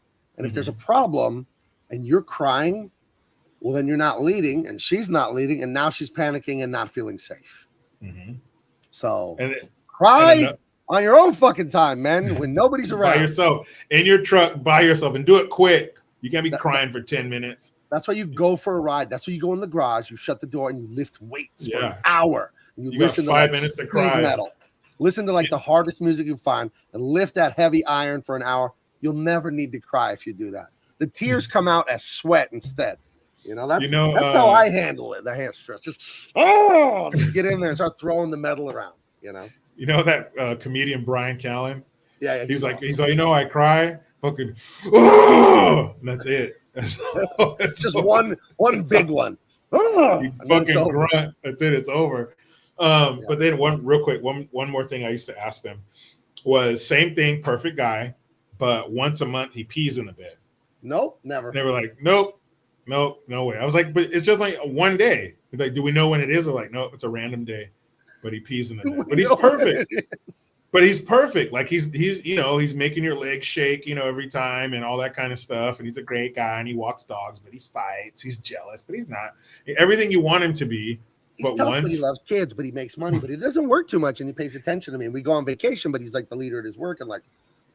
Yeah, all that. The guy that doesn't exist. Agrees with itself. This fantasy Mr. Potato Head fucking guy that lives in their brain. But all of that, but once a week or once a month, he pees in the bed.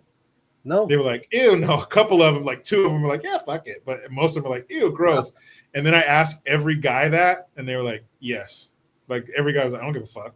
Once a month. If she was perfect and that was the only thing you had to do with? That was it. Once a month, you say? Once a month on a random day, she's going to pee the bed. You can deal with that. It's not Hell great. Yeah, you fucking deal with that. But like everything else is on point. She's beautiful. She's submissive. She supports you. She's cooking scrumptious food. She's pumping out beautiful kids. She's an attentive mother. Your fucking socks and underwear are folded and put away. And the one thing she doesn't do, and I love my wife, and you know how amazing of a woman my wife is, Jericho. She does one thing I cannot stand, and all wives do it. They like to hide your stuff from you. Oh, I am a very organized person about my stuff that's important to me. My keys, my phone, my wallet, my art supplies. They have homes and they stay in the home. That way, when I go to get my keys, I always know where they're going to be. Wait a minute, Gabe. Sometimes your wife is like, I was just straightening up for you and hid your shit from you and didn't tell you. No, Gabe, why do you want your stuff in the same spot every time? So it's there the next time I go to get it. Huh. Yeah. Huh. Yeah. That's weird because I do the same thing. Yeah. And then when I go let me tell you what it usually is. Usually it's my tape measure because my wife wants to measure stuff. I want to hang this here. So I go to use my tape measure, right? And it's not there. So then I go from 0 to murderous. because I put my shit back in the same spot every time, so it's there when I need it. So when I come in the house and I find it in the miscellaneous drawer or on the counter, or usually where she used it last, I get upset. And then everybody's like, why are you upset? You know, like, well, because it's the 50th fucking time I've ever seen it. You know what we conquered?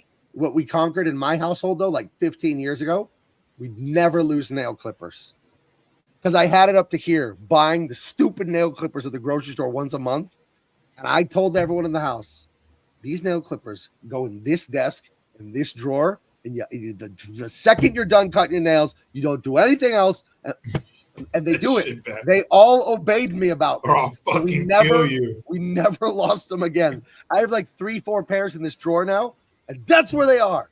And you put them back every time. Gabe, that's the only reason we could find nail clippers in the house is because I put them and I make sure they stay in my drawer in my bathroom because no one else knows how to put things back. And then here's the cherry on top, Gabe. Here's the cherry on top.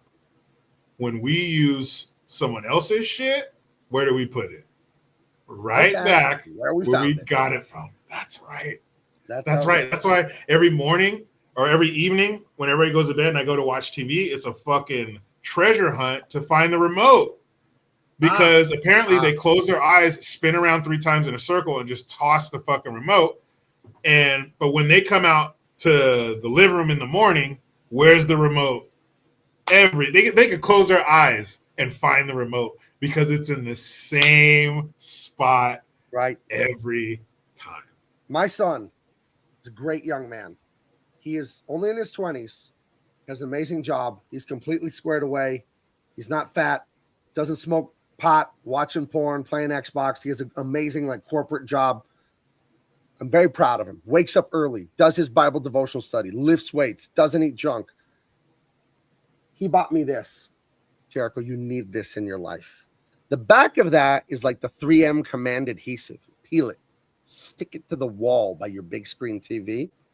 You cannot lose the remote. It's hanging at eye level by the TV. You don't know I'm telling you, we haven't lost the remote since we got this thing. Everyone's in on hey, this is where the remote goes. It's working, dude. But Gabe, you have to remember, your children are adults. It took you years to get them into shape. My kids are little, or not little, but 9 and 13. That's little. It's like a lock on your door. It only works if you use it. And if I put that on the wall, Gabe, they are not going to use it. And that's going to make me even more angry because I went out and bought something specifically for it and you still won't use it. And then I love this. I have to try not. And if my children were responsible enough, I would get that, Gabe. But that's just going to make me stand outside their bedroom while they sleep and contemplate sending them somewhere else to live.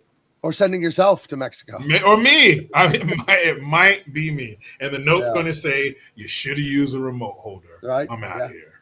I'm telling you, when your kids are old enough, this thing is great. You just mount it next to your flat screen that's high up. And that's where my remote lives. You know what else I'm a big fan of? I didn't know why these existed until my wife got me one. She got me an oscillating fan for my office. You know, the stand, the big circle. Has a remote. This is little. You could lose this easily. And then every time you want to adjust your fan, I just dropped it. You gotta get up and adjust the fan by hand. But guess what? I never lose that remote because it has a home. It sits in a spot. I use it, and then it goes back to the spot. Because you're the only one who uses it. You're the only one. That's why. Well, it's in my office, right? So no one else is in here using my stuff. And how pissed are you going to be if one day you go in there and the fucking remote is missing? No, don't you say that. You know how great it is. So how great it is to be sitting and you're drawing and you're 8 feet away from a fan and you just go boop. You don't have to get up. It has speed control, oscillation control. Dude, I don't have to get up while I'm drawing and turn on the fan. So simple. Yet so elegant. What a time. What a time to be alive. Ladies, pay attention. Men/dads/fathers. We are very easy to make happy. But on the other hand, we are very easy to make upset. There you go. And if you do something little like don't put shit back where you got it, that's it. We're seeing red. We're fucking angry. Why are you so mad? Why are you yelling? Because I didn't put my shit back. And I've said it 4,000 times. Moving on. Tanzanite Rocks, Andrew Coda. When I was 12, I drew pictures of Rogue from the X-Men. Now, you need context, Jericho. Rogue is a sassy Southern belle. Yeah, she had the streak in her hair. Yeah. And if she touched your wiener, you die. Yeah, but there was a famous meme from the cartoon where Apocalypse had defeated her in battle and he was standing over her. And this is a still image from the cartoon. Damn.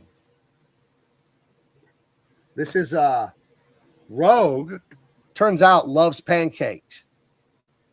So, but this is a kid's cartoon from like 1993. But you didn't see that though. As a kid, even if you did see it, you didn't understand. It went right over your head. If you were 10 or 11, it went right over your head. You didn't understand. Wait, Rogue. If you were 10 or 11, you're like, oh no, Apocalypse is gonna get Rogue. No, Apocalypse, no. If you're like, and your dad was walking through the room. He stopped. He was like, wait, what's this? What is this?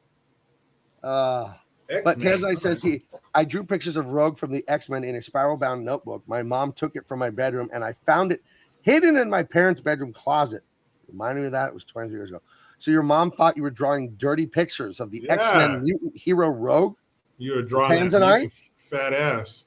Wait a minute, Rogue. Tell the truth. Were they naughty pictures of Rogue? Because you shouldn't have been doing that. It was the other side of this picture. It was the front side of Rogue. Yeah. That was the problem. But Rogue, she's the one, if you touch her, she takes your powers. I was thinking of Jubilee for a second, but Jubilee just has like little stupid. Jubilee does fireworks. Yeah, her fingers. But when I was in junior high, that's when trading the X-Men cards was huge, and the TV show, the cartoon. Dude, that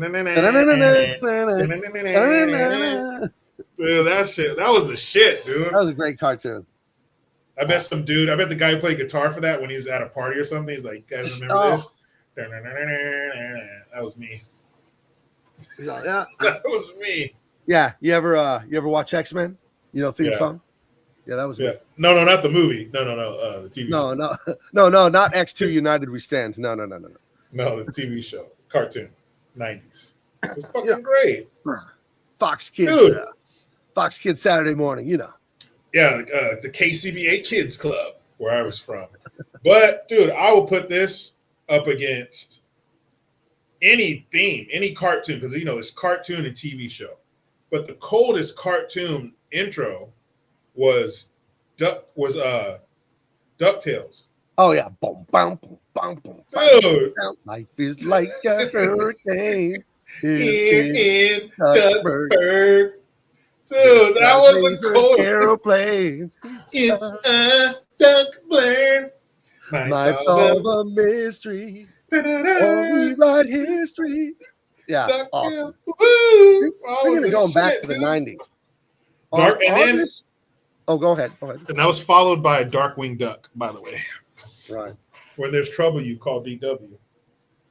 On August, what was Saturday? 18, 17. August 16th, I believe. 35 years ago.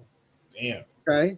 An 11-year-old Gabe stood outside of Man Theaters in Rancho Bernardo, California for an hour and a half to be in the front of the line with my brother Abe, who was 12, I was 11, to watch this movie. The 35th anniversary was this weekend. Guess what I went to on Saturday? It was back in theaters. So I went to the theater in La Jolla, and I got a bucket of popcorn.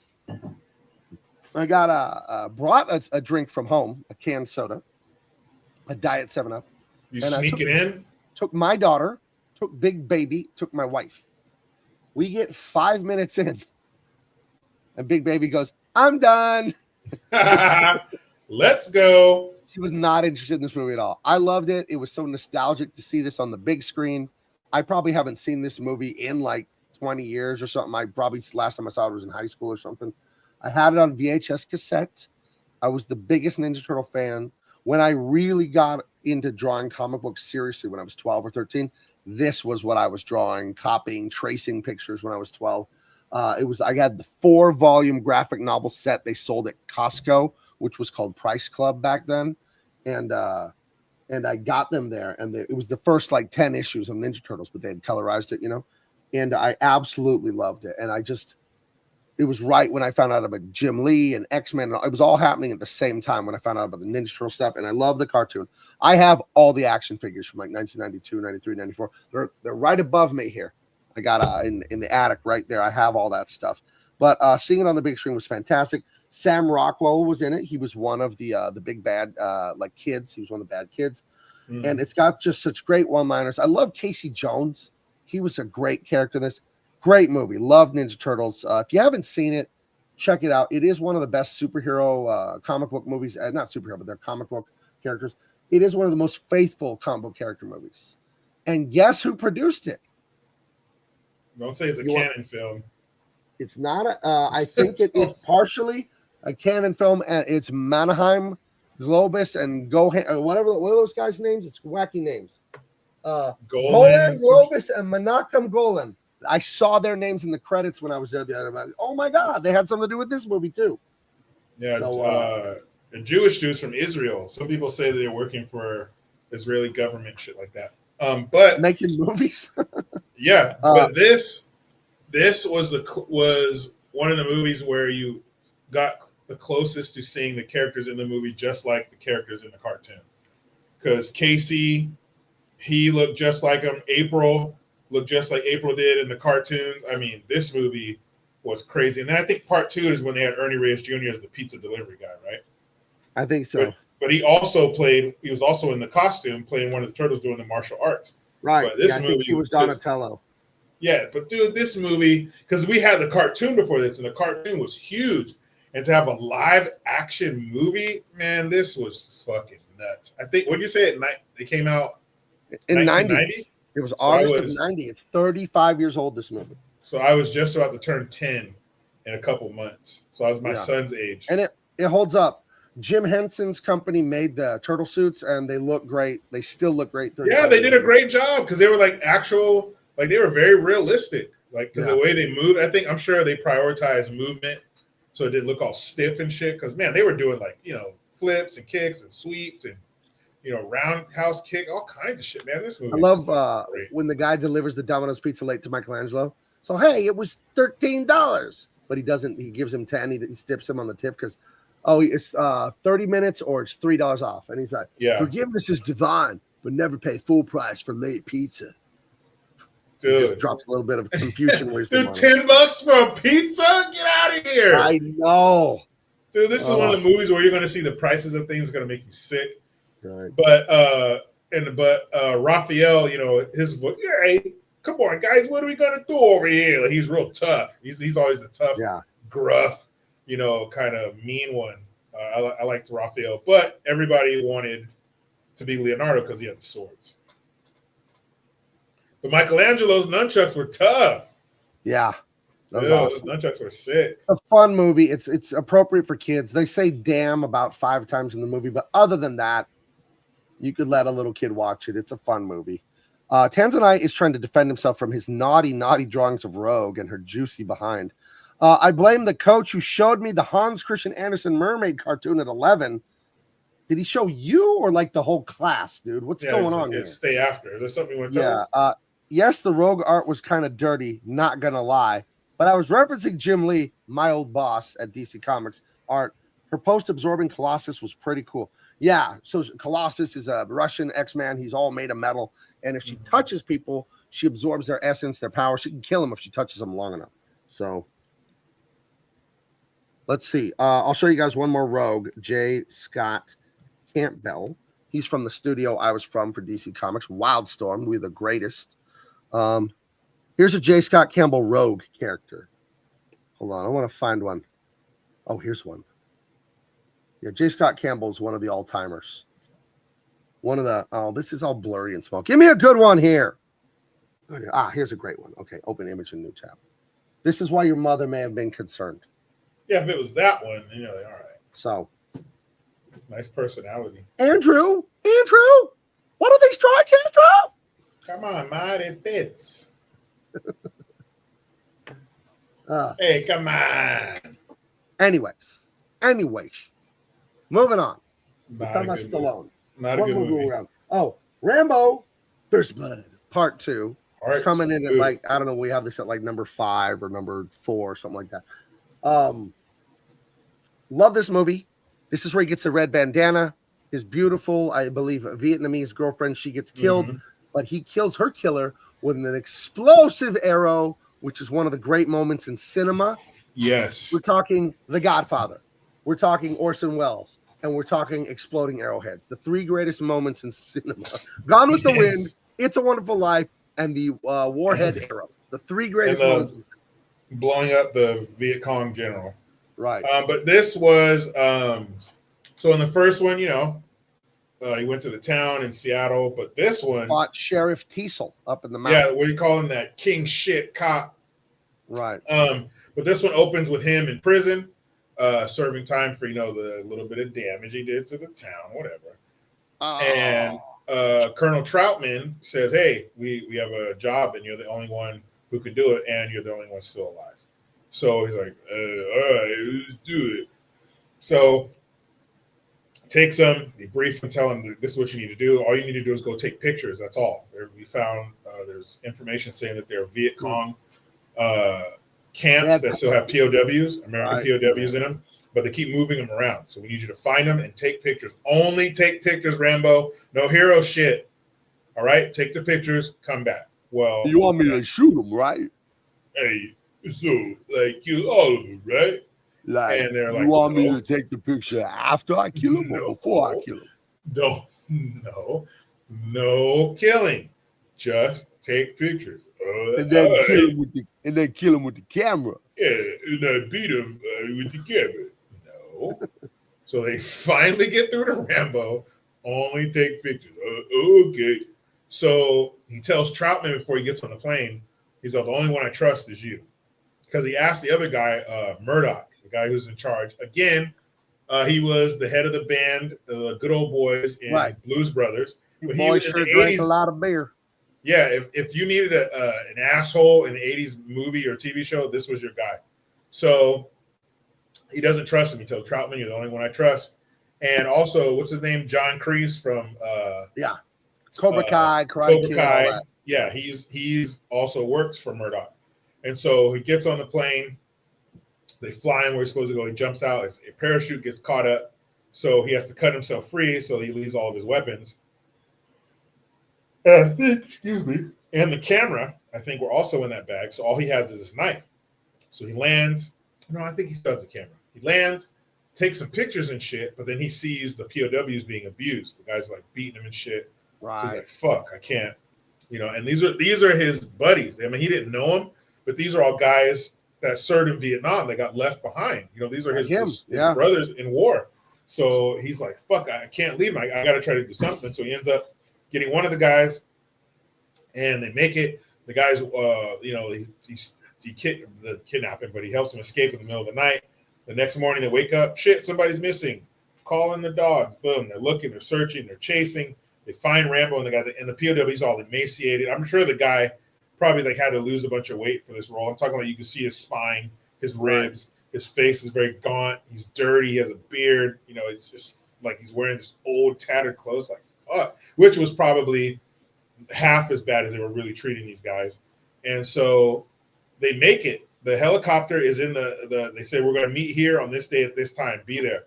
He's there. The helicopter's there. It's hovering. If he had, you know, those pump Reeboks on, he could have jumped up and grabbed the skid of the helicopter, you know, with the like basically the part that they land on. And he's like, come on, get us right here. And they're hovering like just out of reach. He's like, come on.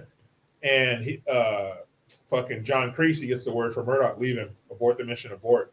And he's like, what? And then Troutman's like, fuck no, get him. And he pulls a gun on Troutman and says, shut up, we're out of here. So they leave Rambo. So they fly off and leave him. So the Viet Cong converge, they take him back. So now, since you wanted to help these guys escape, and the POW, since you want to escape, now we're going to fucking torture you guys. So they take him back, torturing him. They're, you know, they have an old box spring with just the metal coils, and they're electrocuting him. And this is the coldest line in the whole fucking movie. The guy and the bad guy, he plays Victor Maitland in Beverly Hills Cop. He plays the Russian because the the Russians and the Viet Cong are working together. Again, the 80s, who we have beef with in real life, is reflected in the action movies, Cold War. So he tells them, I want you to call your people back there and tell them that you are captured and that the Russians are the best, blah, blah, blah. He has this little note he wants them to read. And he goes, all right, I'll do it. And they say, if you don't do it, we're going to kill your buddy, the guy he tried to rescue. And he says, all right. So it's storming outside, the lightning striking you here. The lightning strikes and you see him grip the microphone. And he says, damn it. Raven to I can't remember what he says, but he does the call sign and he gets through and he's like, Rambo, is that you? Oh man, let me know where you are so we can rescue you. And this is the same guy who told him to abort and leave his ass there. And he's all, let us know where you are, Rambo. We'll come and get you. And he grips the microphone and you see it, it shows his muscles in his forearm and shit. He grips the mic real tight and he goes, Murdoch, I'm coming to get you. And then he takes a mic, boom. And of course, there's a big Russian guy, big muscle guy, whoops his ass with the microphone, throws him on the fucking box spring, cranks up the electricity, shocks his ass. Right. And then now they're back on the run. And actually, they keep the guy they tried to rescue, they keep him, but now Rambo's on the run. His girl helps him. She poses as a prostitute to get on the property to bring him some weapons. So boom, they're running and gunning, getting out of there. The next day, Rambo, you take me back to America with you? And because she's the female version of him. Yeah, there's some kids. I go to Raw. You know how to make pancakes. I'll teach you. And so she's a badass like him. She's helping the Americans fight the Viet Cong, and she's a cold motherfucker too. She broke in there, brought in weapons, was shooting people too. Like he's like, his dick's hard. He's like, well, you bet on my life, And so Rambo, you bring me to America? He's like, yeah, I bring you to America. Take you home, And she's like, cool. And they're like, they don't even kiss. And like, she's talking to him. It has that fuzzy kind of effect to it where they're like almost dreaming, like in a dream sequence. And then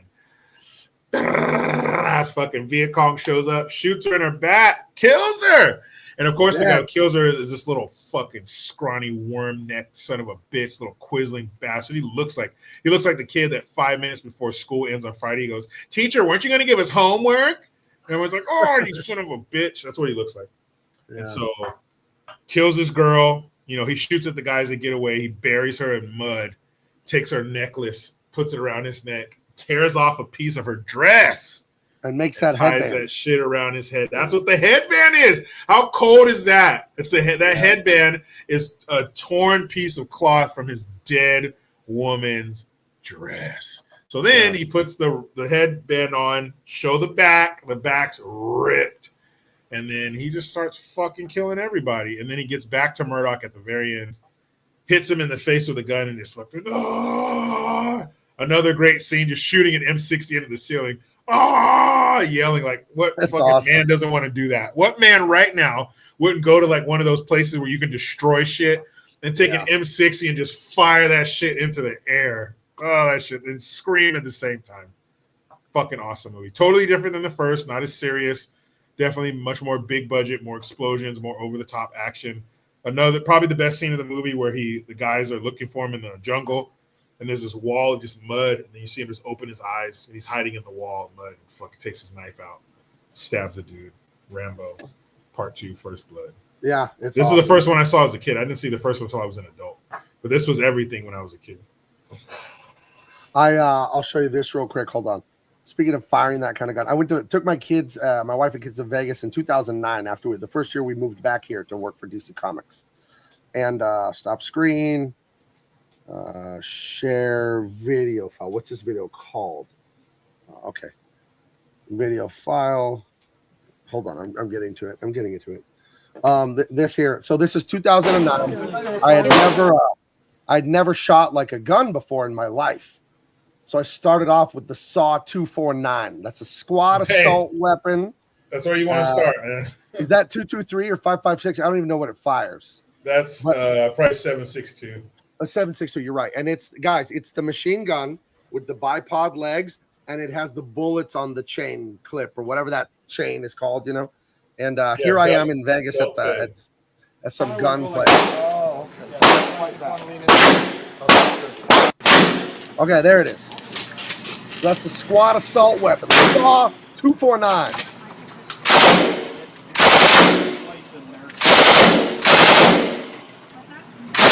All right, full auto. Yeah. Woo! Can't tell you shit when you're shooting one of those. Did you hear my son at the end? He's 9. He's all, that was awesome. Yeah, that's gotta my get- son's age now.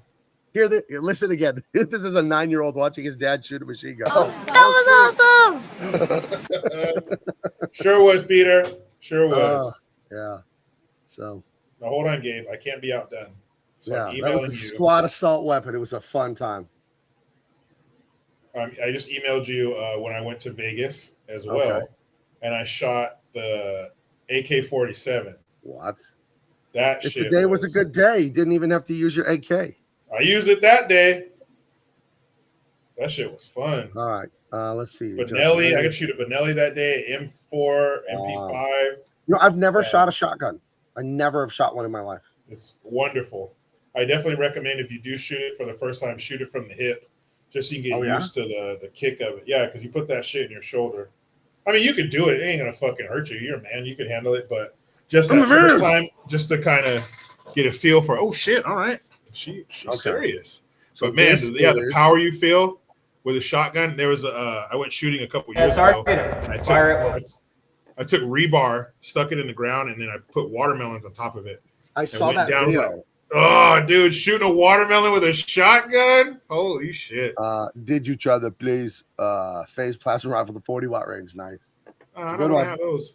That's You can't do Terminator that. 1984. You can't do that. Okay, let's see what Jericho did. Where is this in Vegas, California?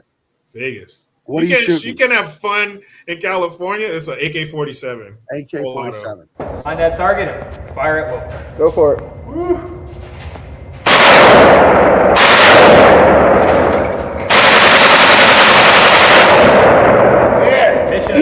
Dude, how do you survive that? If you're on the business end of that gun, how do you survive that? Just look at the look on your face there. Like, yeah. Dude, I was like, whoo, shit. Man, I just squeezed out the first couple rounds just to get a feel for it, and then I just fucking leaned into it. And you really do have to like lean into that gun, but that shit. My wife shot fun. an AK that same day. She shot an AK-47, and some of the brass flew out, landed in my safety glasses, and was burning the side of my face. Yes. Oof. That's another thing. On the range, you're gonna get burnt. Right. That's the It's thing on the cool. range. If something happens like that, you can't freak out and spin around. Your gun has to be pointing definitely downrange at all times. Definitely don't freak out with your gun because the range master will probably shoot you. No, they'll tackle you if you Don't freak out, man. Yeah. I've seen some videos online of dudes at shooting range just doing the stupidest shit. I saw one, they were not Americans, they were foreigners, I think from a Middle Eastern country, and they were at a gun range just shooting. And the one guy grabbed his iPhone, Jericho, and put the gun to his brother or friend's head and like took up, and the range master just runs up and grabs him and starts screaming at him. So you're not supposed to do that. Yeah. Okay. Yeah. So anyway, that's Rambo 2, one of the great movies. Next coming in, Rocky 4. This movie does not have a plot, but it's still fun because it's nostalgic. This movie is very 80s. It sums up the 80s. In this movie, Dolph Lundgren boxes Apollo Creed, kills him. Rocky trains and fights Apollo Creed and beats him, and then causes peace between the United States and Russia. That is actually the plot to this movie. This movie has no plot. He kills his friend and he fights him back for revenge, and that's the end of the movie. Yeah, it's still entertaining. It's not that long. It's like an hour and a half, an hour and 40, something like that. It's not like an over 2 hour or anything like that. So. I like this one though. This is very, very 80s. There's not much to say about it. It is a very straightforward thing. The scene with James Brown and James Brown. That's not his name. Is that James Brown past tense? Yeah, James Brown all over the place. James Brown and Apollo Creed. I'm living in America. Ah! That's huge a song. Great scene. Yeah. Living in America. Yeah. James Brown, one of the greats of all time. Dude, hardest working man in show business. Yeah, one of the greats. They don't make music like that anymore.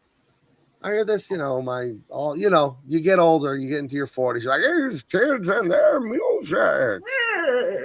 Only this time I'm right, because rap, you can't spell crap without rap. Sorry, guys. Sorry. Ooh, This music is terrible. It's Hey, crap. I got an idea. Music industry. Hold on. It's Take a knee. crap. Take a knee. Coach wants to talk to you. Take a knee. Listen. Entire music industry. Coach Gabe has a little advice for you. Now, this is going to sound crazy, but if you think about it, you're going to realize I'm right. Not every song you write has to be about a woman's butt. What? I'm just saying. I already disagree. You don't have to talk about women's butt cracks, butt cheeks, and everything back there all the time in every song. You don't have to. You can. You don't have to. I don't see what else there is to sing about, but okay. I'm just saying. You can listen. You can actually sing about anything. You know, life, friendship, challenges, romance. Now there is some good rap out there. There is good rap. There is socially conscious rap out there. One of the most famous rappers of all time, Eric B. and Rakim. Yeah, you're going back 35 years. But I'm just saying he doesn't cuss. Right. He doesn't cuss. But no, there's plenty of there is. I just want rap gets. I'm talking about the new stuff that is all booty. That's like every song. That's all it is. Play that song again. How's that? Booty. That's like I'll be a millionaire if I just started rapping that. Do it, Gabe. I'm gonna smack your first album. I'll buy your first album. Yeah. I just remember my kids were in middle school. It's like 15 years ago. I picked them up. I've said this before, and this horrified me because I didn't realize how coarse the world was getting. And I'm no prude. I'm a passionate man when it comes to my wife and that whole thing. But you do it in the privacy of your home, please. Please shut the door. It's not for everyone. That said, I was driving my kids home in middle school, 2009, 10, 11, and a young lady was singing a R&B, hip-hop, kind of an urban song. And she said one of the lyrics in the song was, "You got to eat the booty like groceries." And I said to myself, there are kids in the car. What are you talking about? So that was that. But no, not into it. Don't like it. And you can write about something besides butts. It is possible. Coming in at number 4. Well, I added another one. So we ended up with a dozen movies because I added one of the great ones I forgot. So this is 4/5. Demolition Man, Simon Phoenix, and what is his name in this? Stallone? He's got like a warrior name. What the fuck is it? It's like John Spartan. I can't hear you at all. How about that? There. That shows you how good Wesley Snipes was in it. That we fucking remember his name like that. I'm like, oh, what's the star's name? Yes, Stallone. He was Snipes. John Spartan, right? Yeah, something like Stallone that? Snipes was fucking crazy in this movie. He was great in this. Time travel movie. A guy is a criminal. He gets frozen, and that's how they do prison in the future. He gets frozen for, I don't know, 50 years or whatever. 100 years is his sentence to be frozen and re-educated. The guy that arrests him or tries to arrest him, John Spartan, is Stallone.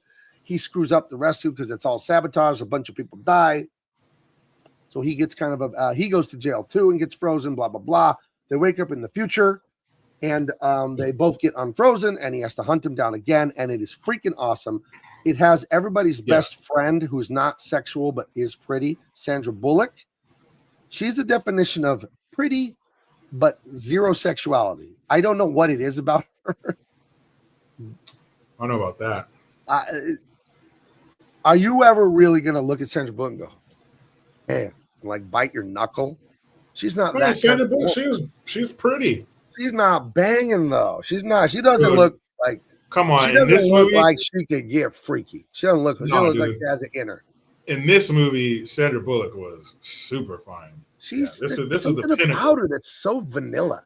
This is the pinnacle right here. I don't like her. I don't like her. I don't dislike her. I'm just like, I don't see it. I think she did good. I think she played Lenina Huxley very well. She definitely played the role very well. Dude, I forgot about this. None the Miser brings like a deep lore. John Spartan versus Simon Phoenix was originally supposed to be Seagal and JCVD. Oh, shit. That is actually Wow. true. That is actually true. Wow. Now, I would bring him in to comment, but Jericho has banned Steven Seagal from the channel for 6 months. Yeah, with good reason. But when he comes back, Jericho, he's Hey, coming that's back with a fine. vengeance. I bet. Yeah, I bet. Dude, I don't He'll be know, back. man. That might have been too much. I'm glad it turned out the way it did. That might have been too much. Yeah, I think Van Damme versus Seagal. Oh, they've never been in a movie together, those two. Good thing. But how would that fight scene go? How does Van Damme fight a Seagal? You know, I don't know. I have no idea. Seagal's just going to try to throat Aikido, chop him. Right? And I then don't Van know. Damme's going to do a giant spin kick. I'm just, like I said, man, I'm glad that didn't happen. I'm glad we See? don't have to wrestle with that in real life. Andy Contreras with me. He says Sandra Bullock is mid. Absolutely. You know? I don't know. Is, to me, on like Hollywood starlets, she's a 5. She's not ugly. What? But that's the most I can say. She's not ugly. That's ridiculous. She's not ugly. She's not No, gorgeous. you have to say more about Sandra Bullock in 1993. Well, she's not ugly. What are you talking about? She is not gorgeous. Sandra Bullock. Yes, she was. No, she's not. Okay. She's just not. She's just plain Jane. You know who's another one that gets all this acclaim and is not gorgeous at all? At all? At all. Jennifer Aniston. No, I wouldn't say she's not beautiful at all. She's not gorgeous. She's got squinty eyes. I can't stand squinty eyes. Nah, again, you have to look at her at her peak. We're talking 1994. I know her 1995, 96. No. Rachel. Sorry. Okay. Here's Rachel right own. here. Rachel's just whatever. Okay. You know. To me, it's kind of who cares? I didn't think any of the girls on Friends are pretty. I never watched Friends. You know, I've seen 5 minutes of it here. I can't stand it. What I've seen, I can't stand the premise. I can't stand. Bunch of selfish assholes that just insult each other. No thanks. Yeah, I've seen it like as an adult, but I certainly didn't watch it at the time. I was definitely not caught up. You know. See, Antonius is with me. Jen Aniston is mid. Okay, Andy, thank you. My brother and I have argued about this for years. Olivia Munn, I do not see. Oh, she's basic. I went to school with girls prettier than her. Yeah. Fuck. What's it, Olivia Munn? Yeah, fuck her. Some person says, I think you're looking at the wrong part of the body, the face. Listen, some person, that is the part that makes a woman beautiful or not, is her face. Bodies can always be fixed, diet and exercise. You can't fix a face that isn't gorgeous. Can't You fix do all plastic ugly. surgery, injection, this and that. You can't fix that. So to me, I'm a face guy. You know, boobs, butts, I love it. Love it. I'm a guy. I love it. But you gotta have the face. If you don't have the face, I don't want you in my place. That's right. The best rhyme I could come up with in the moment. But Like no, a you gotta have fucking hound face. Like I don't understand guys that don't care about the face. Like you'll see a woman with the most banging body, and then she's just got like a kind of face, and dudes will be drooling over her, and it's like, yeah, but her face, dude, that's the most She important looks like part. shit, bro. Yeah. She looks like shit though. No, look at this. Look at some person. A mid face can be enhanced by a nice. No, it doesn't work that way. No. The booty can be enhanced with good diet and exercise and all that.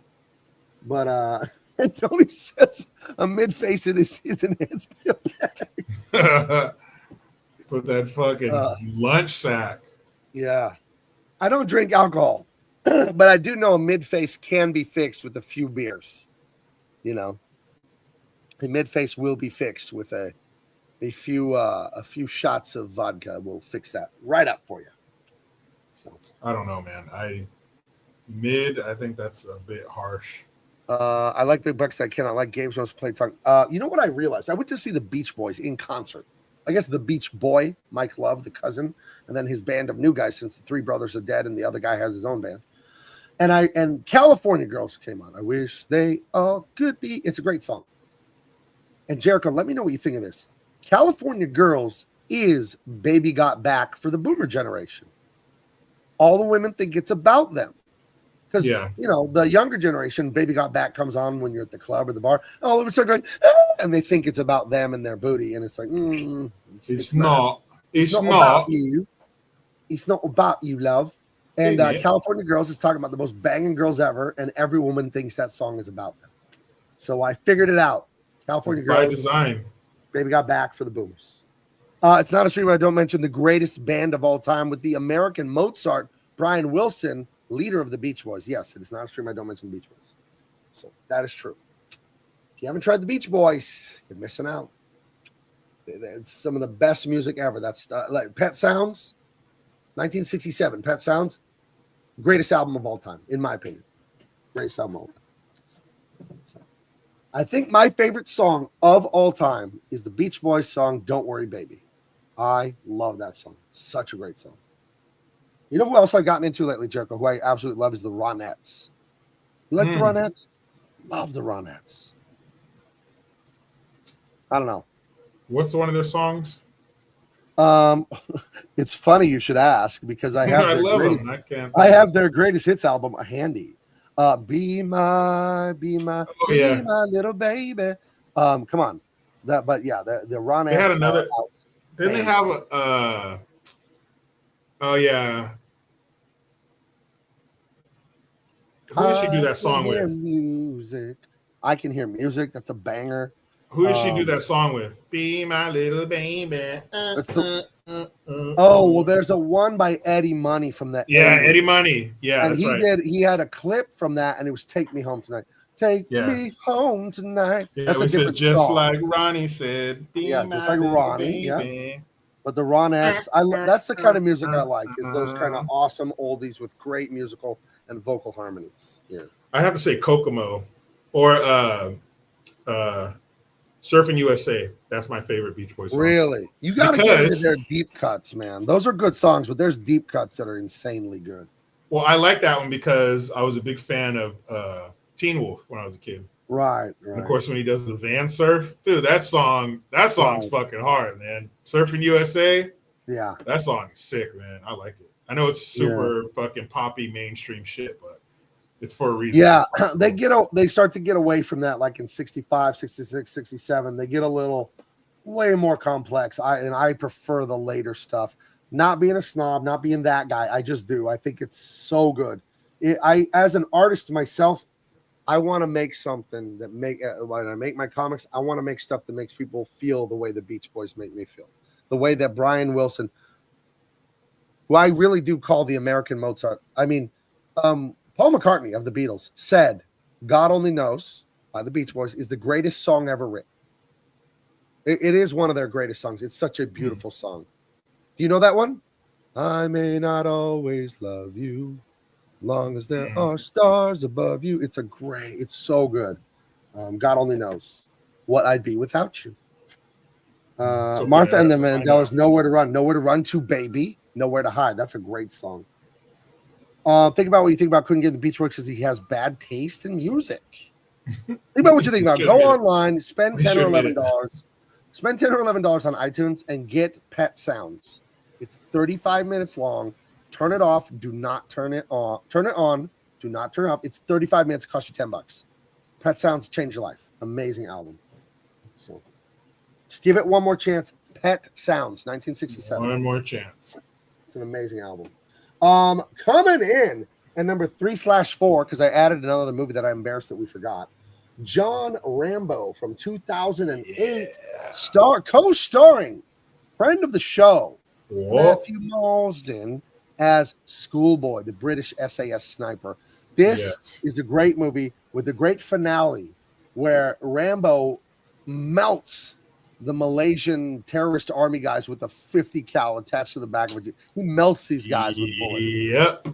One guy is maybe a foot away and he just fucking pulls the trigger and look at this.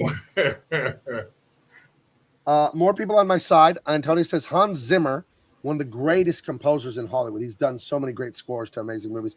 He said the same thing about God Only Knows. I'm telling you, all of you out there, spend $10 and buy Pet Sounds. It will change your life. It's such beautiful, life-affirming music. It really is. It really is. Gabe, when it comes to Sandra Bullock in the movie Demolition Man, you lost your mind. Sandra Bullock was telling, get out of here, Michael Cougar, please. She was bad. No, she's She's fine. That's what I can say about Sandra Bullock. She's fine. She doesn't have what do the kids say nowadays? The face card. She doesn't have the face card, and that is the most important thing to me about a woman's beauty is the face. She doesn't have the face. I don't her understand face. What you mean. Her face is fine. It's not ugly. It's just Sandra Bullock, 1993 is not fine. She's gorgeous. She's fine. Okay. Okay. Are we loaded? I mean, I don't want. I'm not trying to be mean. I'm trying to say this, but I don't have the right words. She's boring looking to me. She's just, whatever. It's fine. I don't know. You give me a 90s woman, give me Catherine Zeta-Jones. Yeah. Okay. That's gorgeous, And she's got a face. She's got a beautiful face, So does Sandra Bullock. Yeah. No, Sandra Bullock, she looks fine. She's not ugly. She's all right if you have to. If no one else will answer the phone, go with Sandra Bullock. Cuban Pete by Ricky Ricardo is a classic. Gabe, do you ever listen to early punk in context of it being fast, aggressive surf music? When I was in high school, when you're young and you're aggressive, you like punk rock. San Diego is like home of punk rock. So is Los Angeles. Southern California, you got so many punk bands. When I was in high school, that was the thing. Nirvana and all that was the grunge, not punk. But punk was huge. You ever heard of a little band called Blink 182? Maybe. The guitarist, Tom DeLonge, went to my church when I was in middle school and high school. He went to my high school for 1 year, one semester when he got kicked out of Poway High School, our rival high school. He got kicked out of that and went to my high school for a minute. They actually played Battle of the Bands at my high school, Blink, and they did not win, believe it or not. Losers. So they would play the local club here called Soma down by Sports Arena Boulevard. And we'd go to that kind of stuff and check it out. It's a room with 100 kids moshing and jumping on each other. So, I was way into punk when I was in. You haven't seen the picture of me in high school, have you? I had bleached blonde hair when I was a senior. Full head of giant curly blonde hair. So I would go to punk shows all the time. Another favorite band of mine that got huge in like 93, 94 was MXPX out of Bellevue, Washington, out of Seattle. And they were small. And they started off kind of a Christian punk band, and then they just went secular. They got away from any religious stuff. And I listened to them a lot. A guy at church showed them to me. And I would go to their concerts because they would do a lot in Southern California. And they would do small shows like at a junior college or a church basement. And I remember one time helping them unload their van and set up the drums and all that before a show. So, I was way into punk and all that kind of stuff. But it was just a couple years, like sophomore year through like after high school. And it was just cool to like see Blink when I was in high school. And then like a year or two or after I graduated, they got that record deal where they had Dude Ranch, that album that blew up for them, the first one with the song Damn It. And I saw them on like late night video showcase on PBS at my grandma's house. I told my brother, hey, it's Tom and Mark and the other guy. What was the original drummer? Scott Reznor, not the guy, not the other guy with the black hair and all the tattoos. What the hell's his name? Travis Barker. It wasn't Travis Barker. It was Scott Rayner. Scott Rayner was the original drummer. And his girlfriend, who I won't name her, but I had class with her, 2 classes with her when I was a senior or a junior, or maybe both. And she had a crush on me. Not verify that. My wife will remind me of it sometimes. So I was heavily into the punk stuff because the punk stuff was very personal to me because like one of the biggest selling punk bands of all time went to my high school for a minute and went to church with Tom. So still lives here, still lives in Del Mar, which is just around the corner from me. So love Blink just because it's a hometown team. You got that kind of hometown loyalty. And listen to a little bit of other punk, but you know me, I don't like things that are anti-God or that are real dirty or anything like that. And Blink was pretty dirty, but they weren't like Bad Religion, which is like against Christianity. Like I don't, no effects. They're basically communists, and they do rock out. They can sing, they rock, but I try to be very careful what I listen to with the messages, what I ingest, what the movies, the TV I watch. I try not to watch any filth or listen to it. So, but yeah, I was a punker in the old days, just a little bit. So Nirvana, loved Nirvana. I mean, when you're 15 and just full of piss and vinegar, their music's so aggressive. It was fun. So, yeah.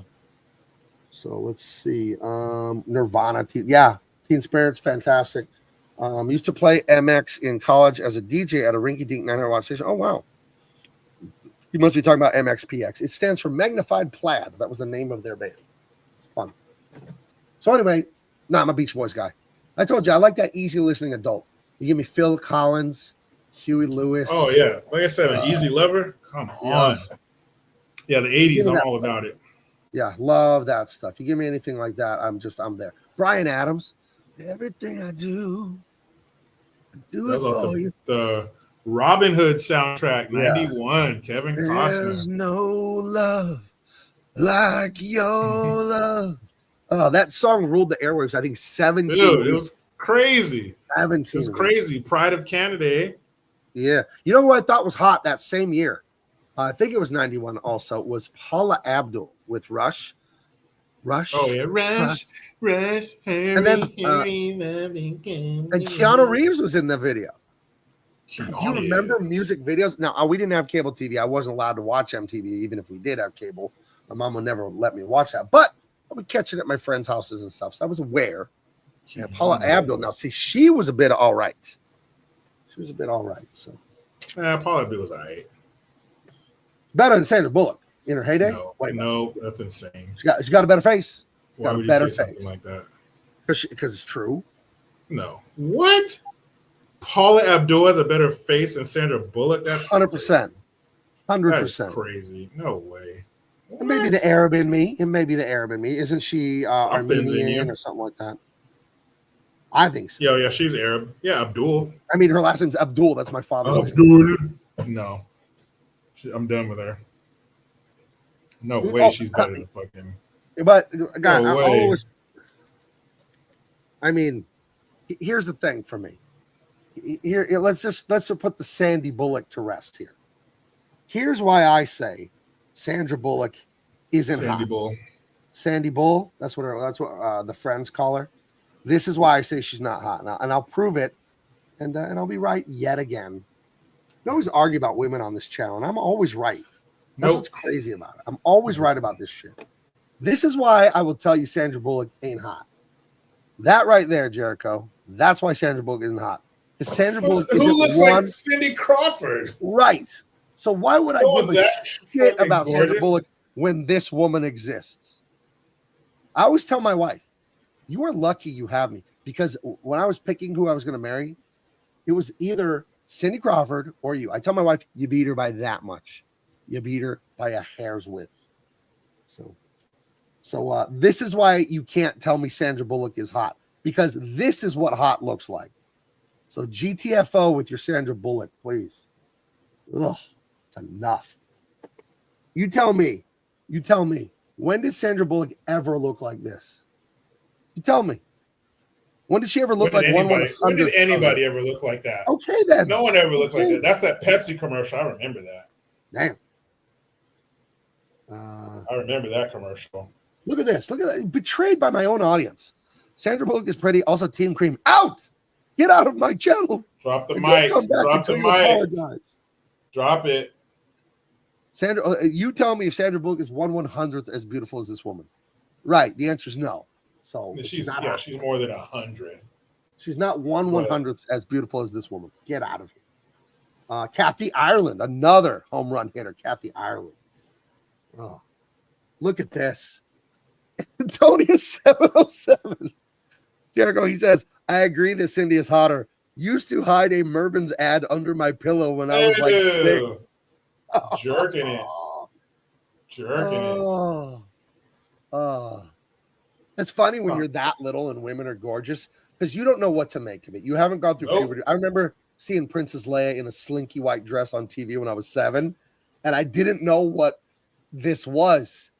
But I was like, goo goo gaga. And I was like 7 years old. But you're not, you haven't gone puberty, nothing. So you don't know, but you're like, pretty woman.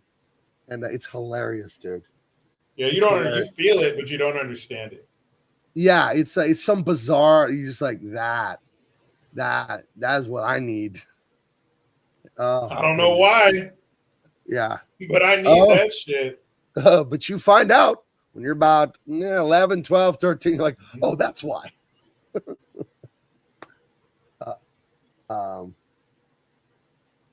Andy Couture says that blonde is hot, especially with that messy hairstyle. Yeah, Cindy Crawford is she is the one. She's the GOAT. She's the Michael Jordan of all this stuff. Except she's all right. Except to my wife. Cindy Crawford is second to my wife. So there you go. That's my story. One more time. That's my story, and I'm sticking to it. I'm sticking to that story Forever. You could waterboard me, and I would never say otherwise. Hey, if you know what's good for you is. That's how it's going with me.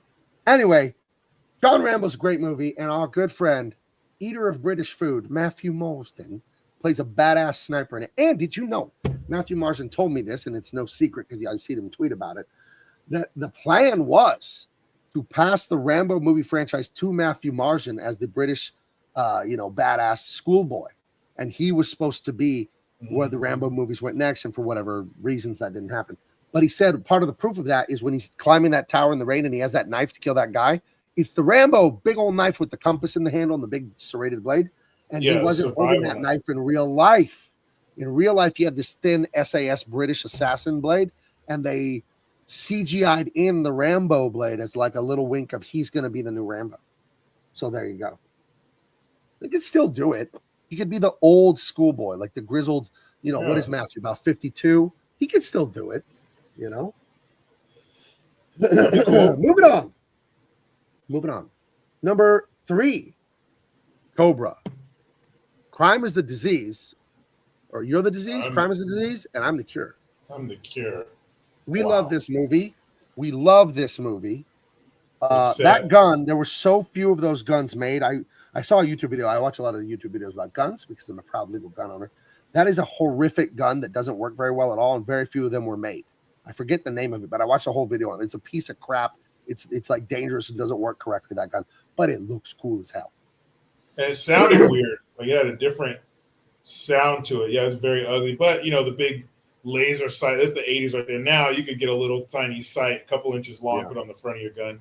But back then everything was huge. Imagine a battery on that fucking thing. Right. Love it. Yeah, this is the one where he cuts pizza with the scissors, and then he cuts a pizza with the scissors, then eats the wrong part, and it irritates the crap out of Jericho. And I do have that. Psycho cuts pizza with scissors, and then he cut the tip, like the most narrow point. He cuts that piece off. He circumcised the pizza. Dude, he cut the tip off. I'm done. So, I'm done with this is a great movie. He fights a death cult, and it has an amazing ending in a spark fire steam factory. One of the most near and dear things to the people, to us on this channel. We love action movies that have their finale in a steam factory, a fire factory, a spark factory. There are different types of industrial factories. We're not sure if you're lucky, all three. Right. If you're lucky, all three.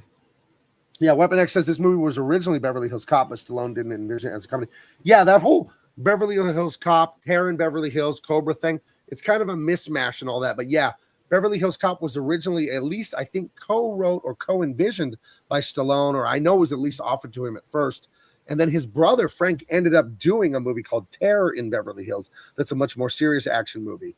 And then I guess Cobra is some ideas from Beverly Hills Cop turned into a different kind of movie. I don't know. But all those movies are sort of related in a different way. Love Cobra. This is another Menachem Globus and Gohan. I can't remember those guys' names. The Canon Group. This is one of their movies. So this has that Canon 80s over-the-top awesome thing. It has that guy with the scarred up face who's in so many movies as the bad guy. What's his name? He's a great bad guy. What's his name?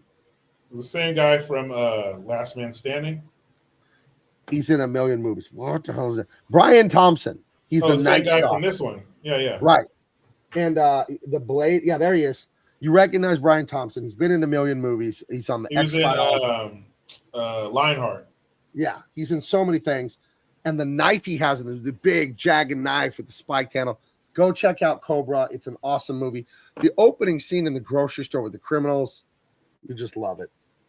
Remember this? He puts the bubbles on the floor. Dude, none of the miser. You were going back like 3 years on this show. He put the bubbles on the floor. That was LeBron. I have that knife too. Wow.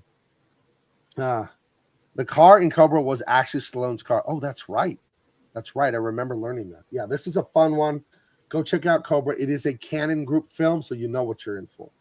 Coming in at number 2, this is controversial. We couldn't decide between 1 and 2. We debated. I just kind of flipped a coin in my head. You can call both of these number 1.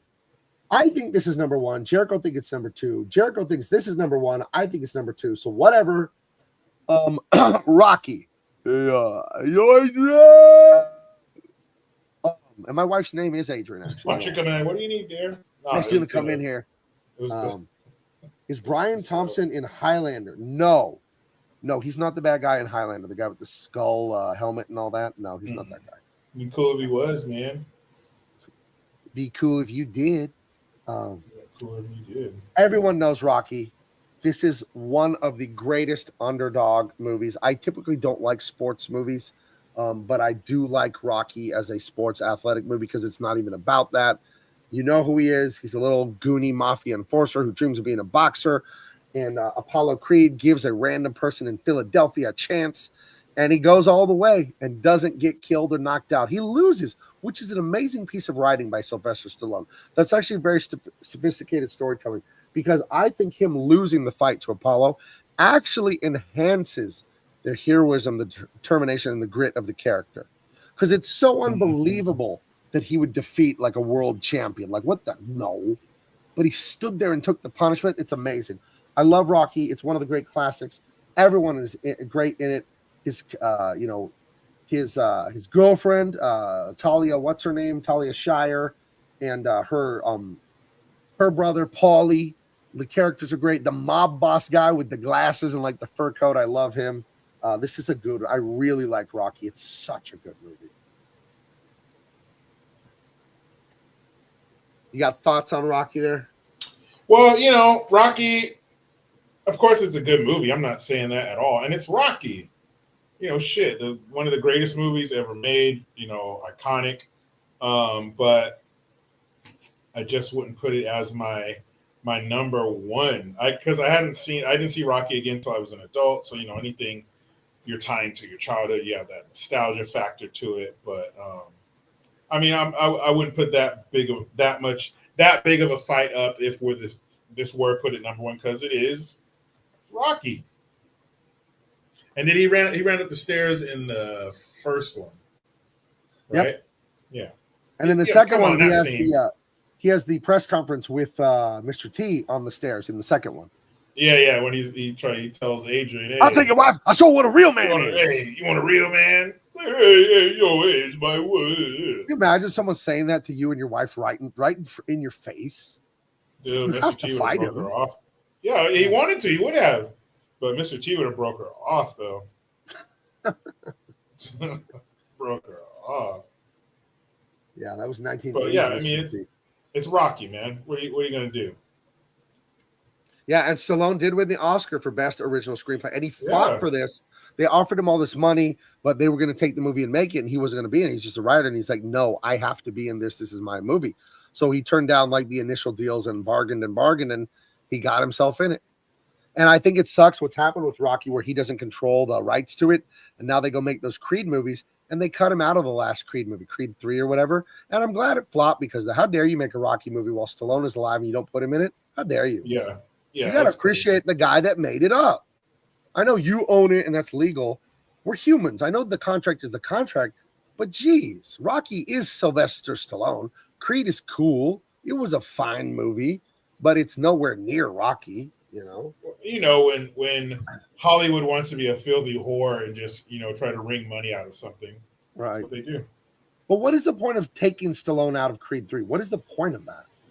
Just a money grab. He's not going to hurt the movie if you take him out of it, I don't know.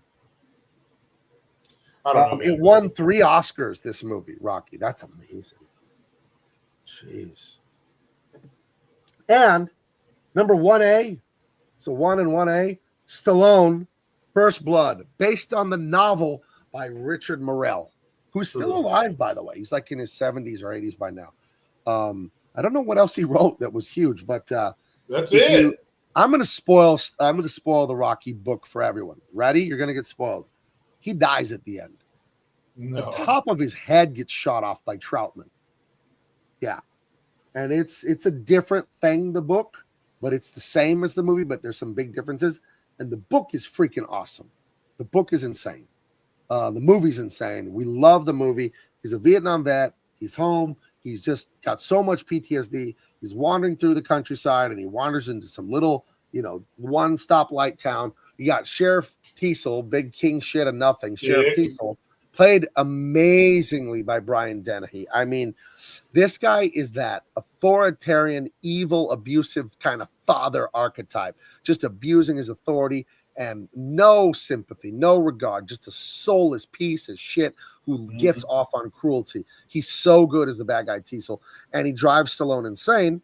And as Stallone says, they drew first blood. And he kills these dirty cops and sheriffs. He wrecks their shit, dude. Destroys that town. And he has one of the all-time monologues at the end.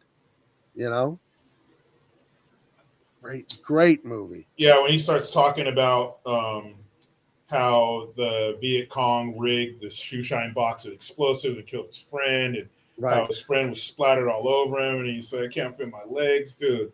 That was so heart-wrenching, and he's sitting there talking to Troutman, and this is right after he sprays up the sheriff's office. He sprays, causing explosions here and there, shooting this and that, and for him to break down like that, literally slide down the wall and just fucking start falling like a baby. Act that's some of his greatest dramatic acting. The breakdown of the Vietnam vet just crying and losing it, the anger, the rage, the bitterness, the PTSD. It's there, dude. Nothing is over. Exactly right, dude. Remdog. Yeah.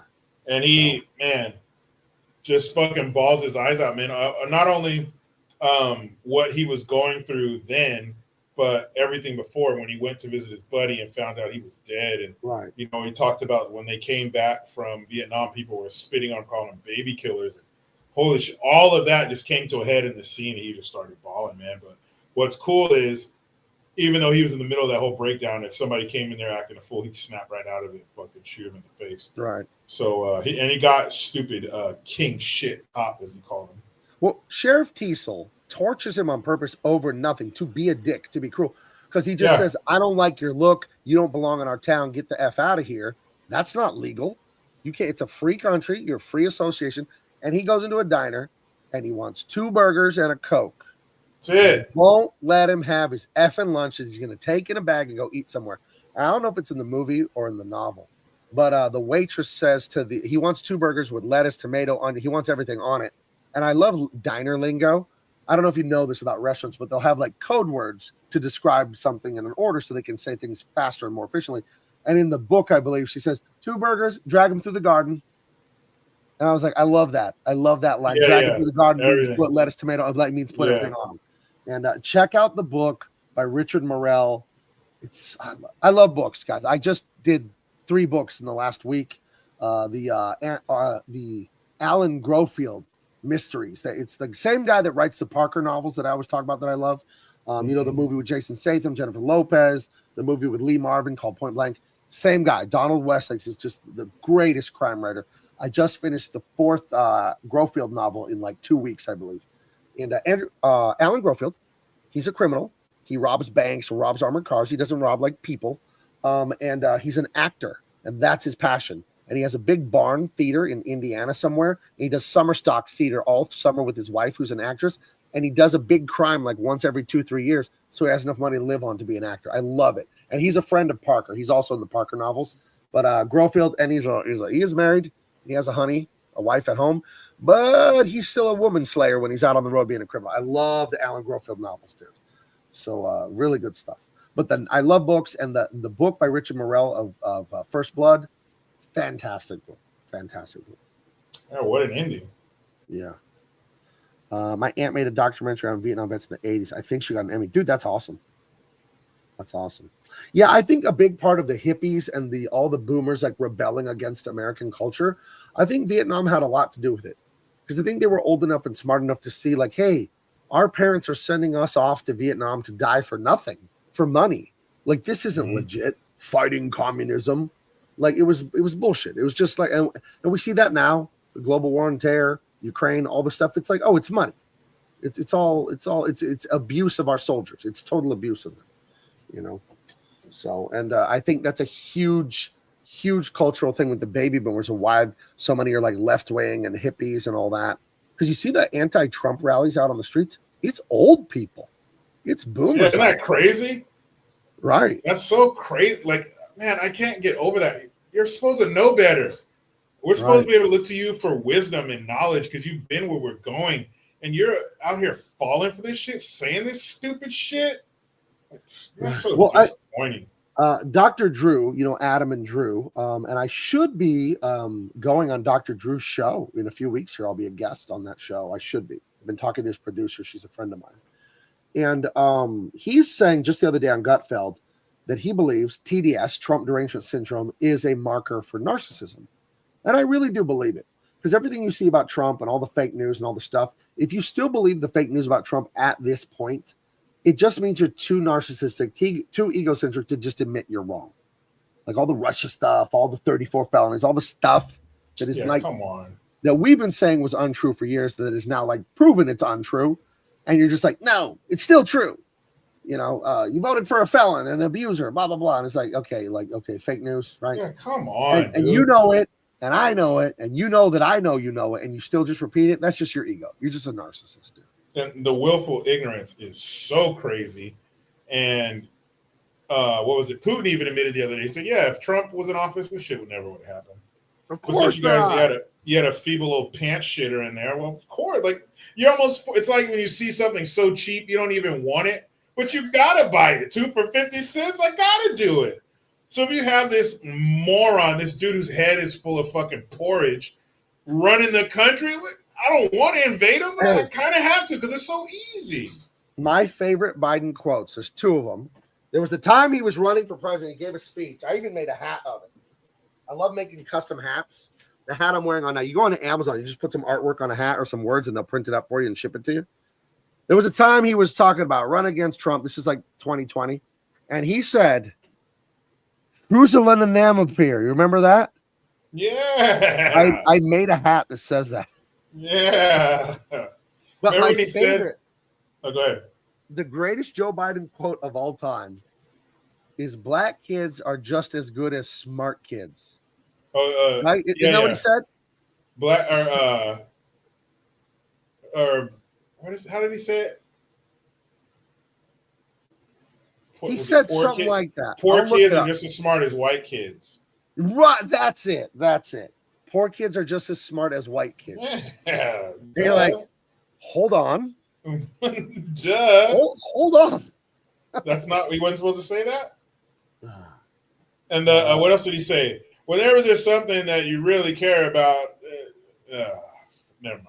I like what he talked about. And the kids, they touched my legs, and I had hairy legs. And he learned about roaches. He learned about roaches that summer. Yeah, and the hairs on my leg would stand up, and the kids would rub them down. What are you talking about? And corn pop, dude.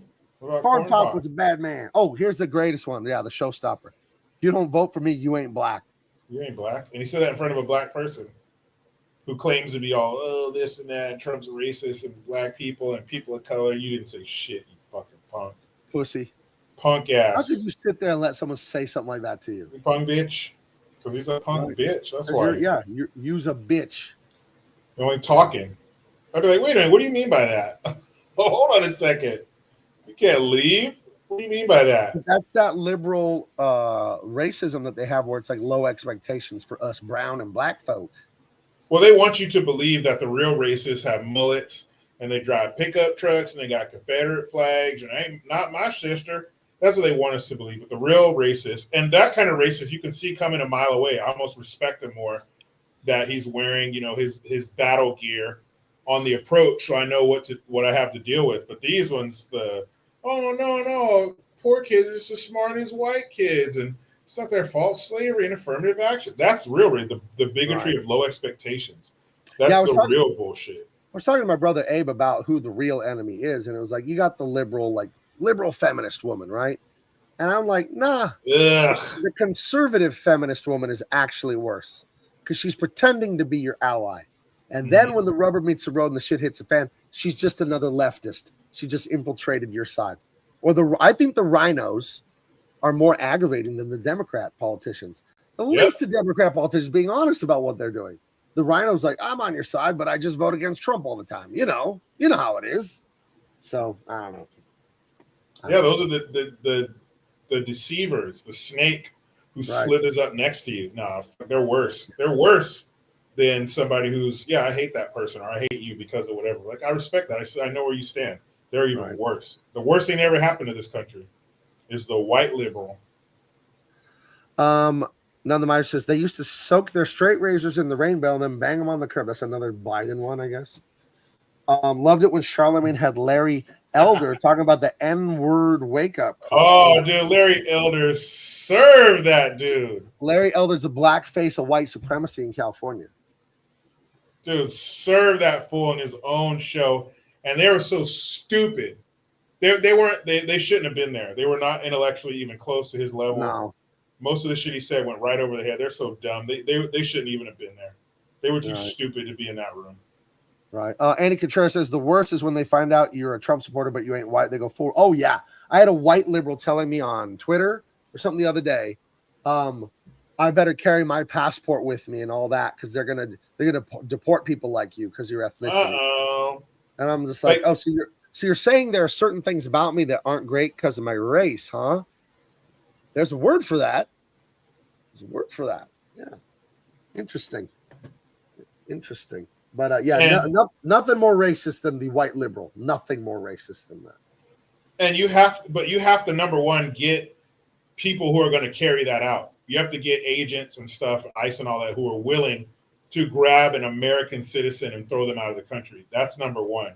Number two, you're just going to do that. You're just going to lay down, all right, well, even though this is completely illegal, I'm just going to leave my entire fucking family and just go, that's ridiculous. Like, shut the fuck up. But there's that willful ignorance. There it is. They know that's bullshit. They know that's not happening, but I think they're so far committed to their side that he's grabbing people off the street. If you hear them talk, they're deporting citizens.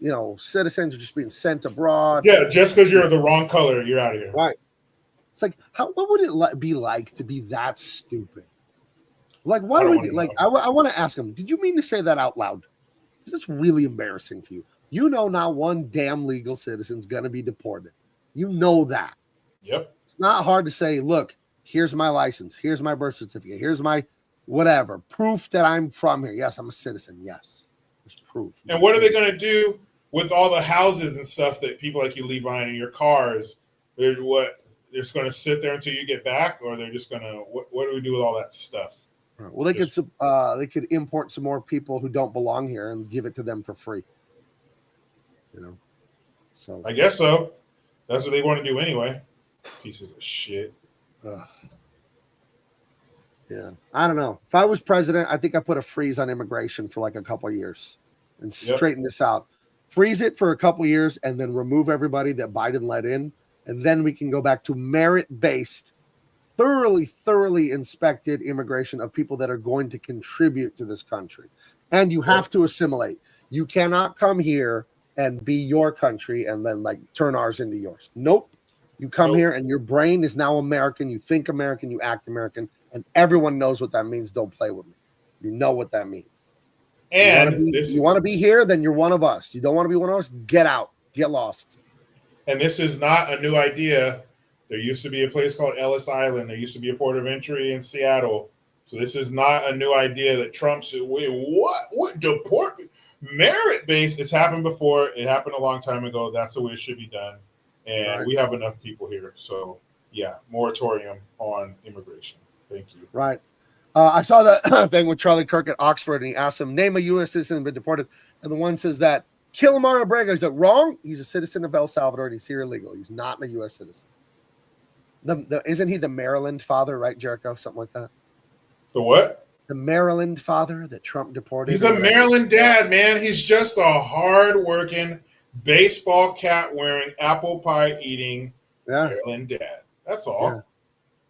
He was actually carrying meals for the homeless when they came and took them. That's what they stopped. He was feeding blind children at an orphanage when they got him. He was hand feeding them. Hand feeding. We'll leave it at this. In San Diego, they put bike lanes everywhere. And we've lost thousands of parking spots in town. This is the 7th biggest city in America. We need parking. I hate that shit. You go to all kinds of neighborhoods, and there's bike lanes now. And there's no one in the bike lane. There's no one there. Football. They change the rules. You can't tackle hard. They get a male cheerleader.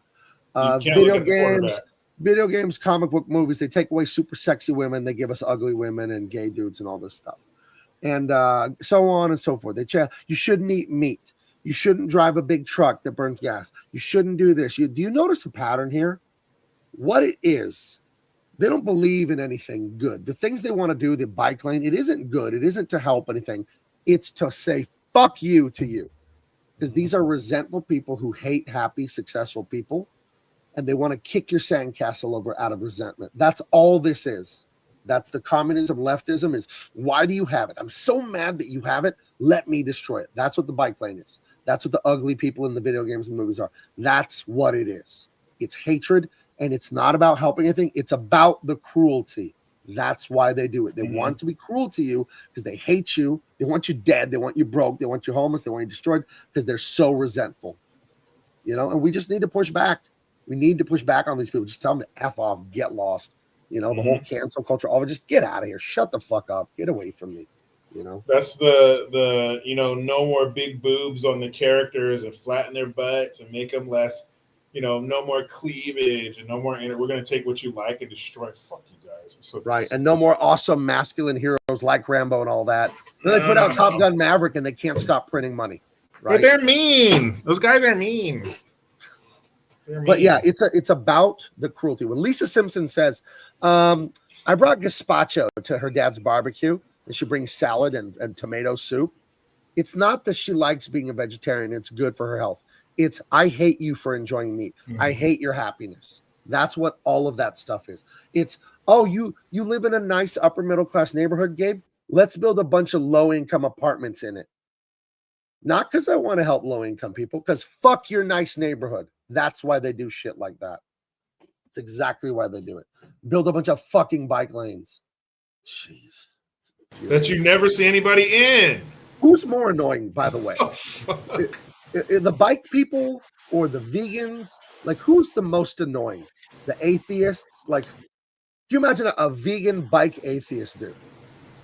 No, it couldn't happen. That's just like the man that every woman wants to exist. It can't. That can't exist. But I would have to say probably the biker, because vegans, you don't always see them at 75 years old wearing spandex shorts and their balls, hanging to the side. So the biker wins by a narrow margin. Right.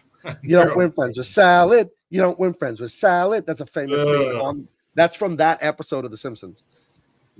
Bart and Homer start making fun of Lisa for bringing a salad to his barbecue. And she's outraged that they're eating animals. Lisa's such a little fucking shit. Yeah, she is like the leftist. She is the ultimate horrible person, Lisa Simpson. Bart should whoop her ass. Yeah. So Hooters has fought transvestite. What do you mean? They're trying to stop them from working there? I saw a picture on the internet of like that's disgusting. Of those kind of people working there. I saw a real picture of that. That does not make you want to eat some guy in fucking orange spandex nut huggers. That does not make you want to get some wings. That's disgusting. Yeah, it's a real thing. And you see what the Minnesota Vikings did? Adding those. What the fuck, dude? Ew. Like in college, they lift the girls up. They don't do that in the pros. So you just took 2 jobs away from women and got a couple of fucking dudes out there shaking their ass like a chick. That's disgusting. But see, and this is exactly what I'm talking about, the bike lane. This isn't because they like the guy being a cheerleader. The guy being a cheerleader doesn't like being a cheerleader. This is fuck you. You're happy and you're watching football and you like football. So I'm here to ruin it because I resent you for having a better life than me. This is the ultimate loser mentality. These people have been with us all throughout history. But that's who these people are. That's who communists are. They want to ruin what you have because they don't have it. Instead of having the brains to go, how did Jericho get what he got? Maybe I can do it too. It's pull Jericho down instead of lift myself up. It's stupidity. So, fucking haters. Yeah. Okay. Antonius has a hippie sister who's a vegan. I'm very sorry to hear that, but love your sister anyway. She's your sister. So sneak some meat into her food. Just kidding. Don't do that. Just don't. Oh, bacon bits. Actually, I have vegan bacon bits. It tastes just like bacon. No, just get her some like real like ribeye steak and tell her, no, this is that Beyond Meat. They got it tasting just like ribeye. It's not meat. It's Beyond Meat. No, there's nothing beyond meat. How arrogant of you. There's nothing greater than a fucking cut of meat. Shut up. Especially your veggie fucking paste that you pressed into a burger patty. Not even Right. close. The fuck? And Beyond Meat, their latest news is headed to Chapter 11 bankruptcy. Who could have guessed that? And then there's another story from the vegan website saying Beyond Meat denies bankruptcy rumors. Plant-based meat has been relentlessly and unfairly attacked as ultra. Of course, it's disgusting and it's unhealthy. Don't eat it. Weapon X says, Gabe, I have family members that wish death on some of us for voting Trump. Well, I'll tell you this. You always forgive people, but you have boundaries because you have worth. So people are just going to be abusive to you. You tell them, hey, that's a boundary. You can't talk to me that way. And if you can't talk to me nice, you can't talk to me. I love you. I'm here. When you're ready to be respectful, we can talk. But if you're going to wish death on me, we're not hanging out. Sorry, I have boundaries. I have worth. You have to be able to set boundaries in life. Dude. You have to. And only you can set them. It's the fence around my house. My neighbor can't walk into my yard because I have a fence, right? Well, who built the fence? Me, my son, my cousin John, and my nephew Jonas. We built the fence. It wasn't my neighbor's job to build the fence. It was my job to build the fence. So you set boundaries in life. Do not let people overrun your boundaries. Nope.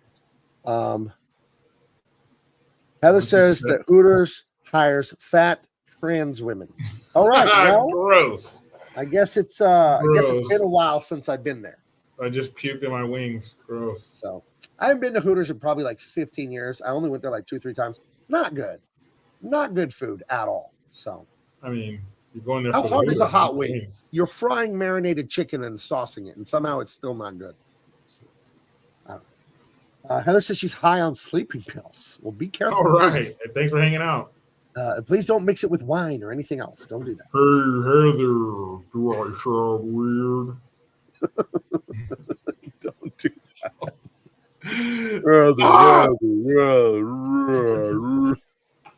Thanks for hanging out, Heather. You know, she's looking at her phone right now. She's like going to fall out of her bed or something. We had Anyway. a good time. Oh, she says that's why the voice text is saying stupid stuff. Sure it is. Sure it is, buddy. So I just had a box of wine and a few pills. Do not do that. That's dangerous. So that's some Franzia. That could kill you and put you to sleep forever. Do not do that. Don't do that. We don't want that happening to you, Heather. Heather's on them Cosby's. Jello, pudding, Rudy. Okay, guys. We're going to be back next week. And I think we might do Revenge of the Ninja just because Jericho can't stand it. And I think it's really dumb, but I can see horrible. Or we might do the 5. We'll make the list shorter because I really want to dig into them. I think the 5 worst movies of all time. I think we might do that next week. So thank you for being here. And I want you to go to bigmancomics.com and get my amazing comic books because they're so good. They're going to make you smarter, fuller hair, sexier, more energy. You're just going to love it when you get a hold of it. Empyrean Earth Illuminated. Look deeply into these eyes. Look how gorgeous this is. 120-page sci-fi epic recommended by Jericho's son, Jericho Jr. You're going to love it. Amazing good guys, horrible bad guys. Love and determination and self-sacrifice win in the end. You're going to love this. I'm giving you that stuff you wanted. And it's great for your kids and grandkids too. It's the kind of lessons they need to see and hear. And it's ultra entertaining. Bigmancomics.com. Go get. Hey guys, special deal for you. I will not limit the amount of copies you want to buy. You want to go on my website and buy 1,000 copies right now? I won't stop you, dude. I mean, just for you, I make that deal. Just for you, I make that deal. Anyway, bigmancomics.com. You find me all over social media. I'm Gabe LT, Big Man Comics. Just search for that. You'll find me everywhere. Jericho, is that anything you want to say before we get out of here? Hey, keep paying attention to my social media posts, my YouTube page. Get more active on Instagram. And you know how to find me, people. Jericho Green. Search it, click it, subscribe. Love it. Smack it up, flip it, rub it down. We'll see you next week.